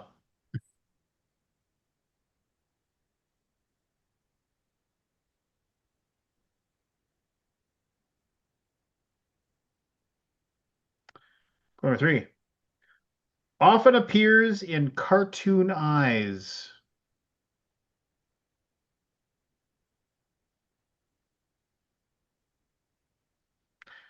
Number four. Features 1 or 2 vertical lines. Evan, Go for it. double slit. Ah. Number 5. This is commonly seen next to numbers. Oh. Son of a. Final clue. Eyes here. Look at me. On a standard keyboard, this is found above the number 4. Matt, Matthew, $sign. $sign is correct. $sign. For some reason, I had the hashtag in my head, so I'm like, Yeah, that's what I was thinking $sign? too. I could It's not either get that rid or- of it. Yeah, and I got David Spade in my head too. Aldi, um, on Rotten Tomatoes has it at 78%. 78%. Okay, that's probably worth The watching. website's consensus reads, a caper made with the intricacy of a Rube Goldberg machine. The Phoenician scheme doesn't deviate from Wes Anderson's increasingly ornate style, but delivers the formula with mannered delicacy. And it was nominated for the Palme d'Or. What was it? What was the headline I saw that got booed? Oh. So Michelle sent it to me, and I'm like, oh, that's not good. William Bibiani of the Wrap declared the film a serious work of art that plays like a boondoggle. Boondoggle's a fun word. Search Phoenician scheme booed. I believe you. I believe It says you. boos could be heard peppered with gushing cheers. Oh, okay. Yeah. Here's the deal. The headline doesn't have the whole story. Of course it doesn't. And it Tim got a standing Grierson- ovation. You're Tim surprised Grierson by of this? Screen Tim Grierson of Screen Daily wrote that the film is transporting in its narrative, and it proves to be somewhat fussy at times rather than delightful. All those quotes are like, yeah. Like they're not. None of them are like glowing. Yeah. They're all. It says Wes Anderson's Phoenician Caged. scheme receives both a long-standing ovation and boos. Yeah. At Cannes. Well, I'm excited to watch it. Yeah. Clue number 1. Debuted July 21st, 1996.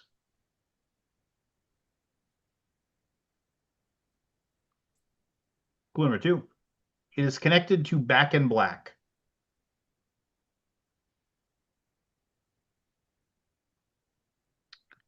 Clue number 3.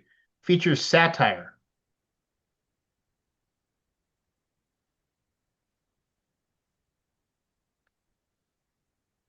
Clue number 4. Features guests. Aldi? Go for it. Daily Show? Daily Show is correct. Dang. Yeah. Impressive.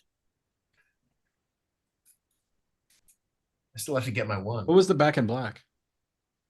That was when Was that Craig Kilborn? when Lewis Black was the regular guest commentator, Oh, yeah. Yeah. and then he was like, "And we got Back in Black," and then he would do his rant or whatever. Do you Yeah. remember Craig Kilborn? Oh yeah. Mhm. Oh yeah. Oh yeah.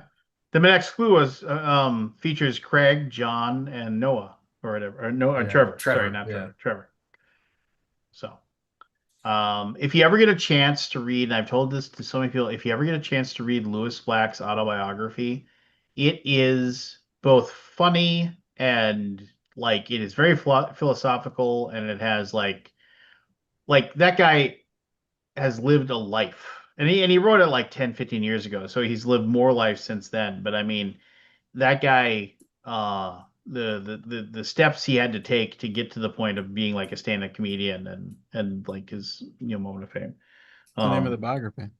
I mean, just search Lewis Black autobiography. It was like Autobiography. yeah, he wrote it. So I mean, and if you can find it, I remember I think I might have torrented it. No, that's not it. I think I might have torrented it back in the day, but he reads the book himself for if you have the book on tape or audio. Oh. Did we lose Lance? He's frozen. Oh yeah. Oh, he's back. He's back. You were frozen. He We is were again. I'm just kidding. Okay. All right, here we go. Clue number one. Is a clue number one. Lives in New York City. New York City. Somebody had to say that. Clue number two. Debuted in jail. Start over. Clue number two. Debuted in July of 1963. Evan, Go for it. Doctor Strange. God damn it, Evan. That's like my favorite one that I came up with, and I got all these cool How'd you get that? things. I just was thinking about it. Oh, okay. He's very was like- smart. You're a very smart young man. Yes, He's I was very thought you were smart. going to do another David Spade. David Spade. I mean, it was starting to fill in that way. Well, I think Maybe a little old. Forrest isn't here. Somebody has to do that.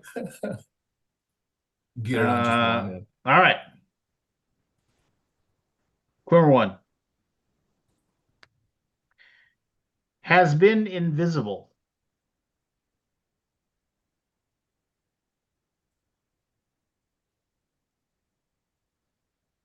Clue number two. Was an INS agent.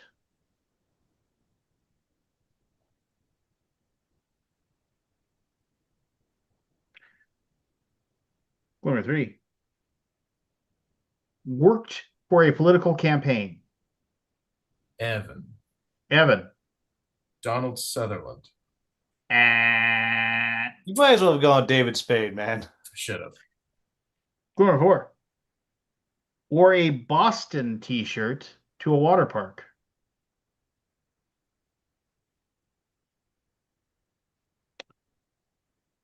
Clue number five. Known for his minutes.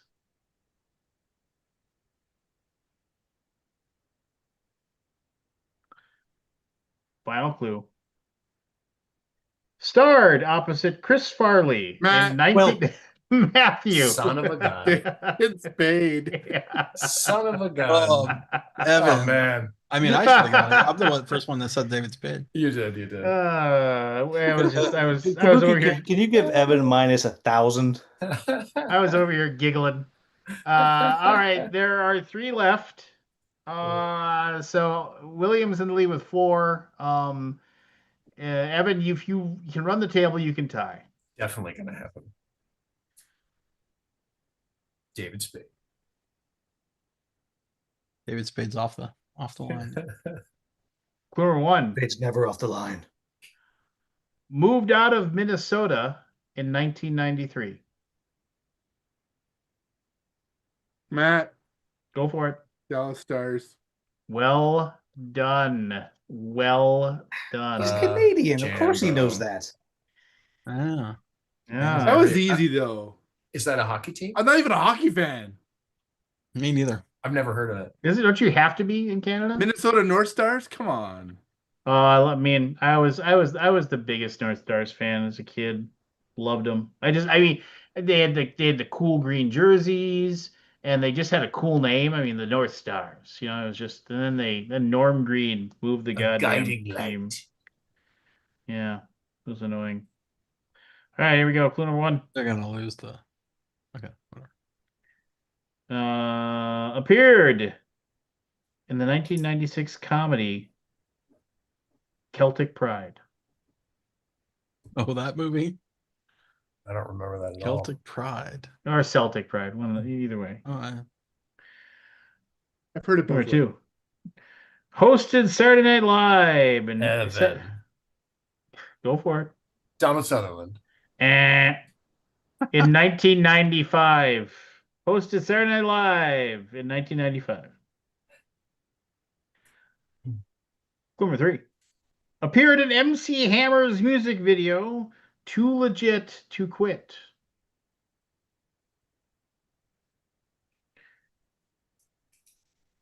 Number four.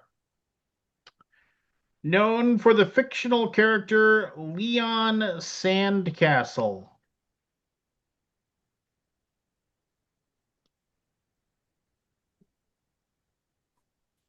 Number five.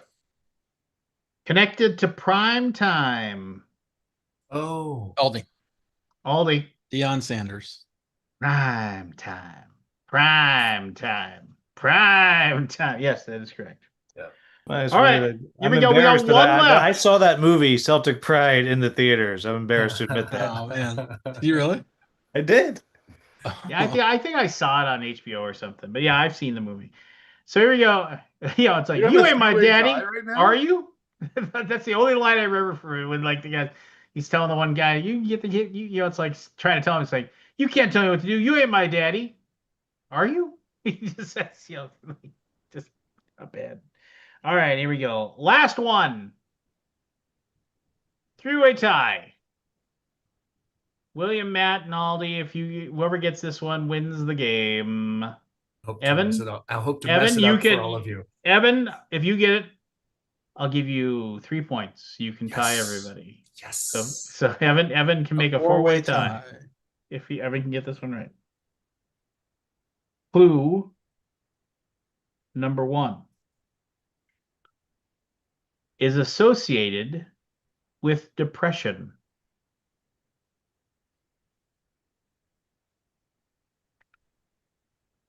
Clue number 2. This debuted March 8th, 1994. Clue number 3 is often connected to addiction. Evan, Evan for the tie. Downward Spiral. Evan ties it. It's a four-way tie. It's a four-way tie.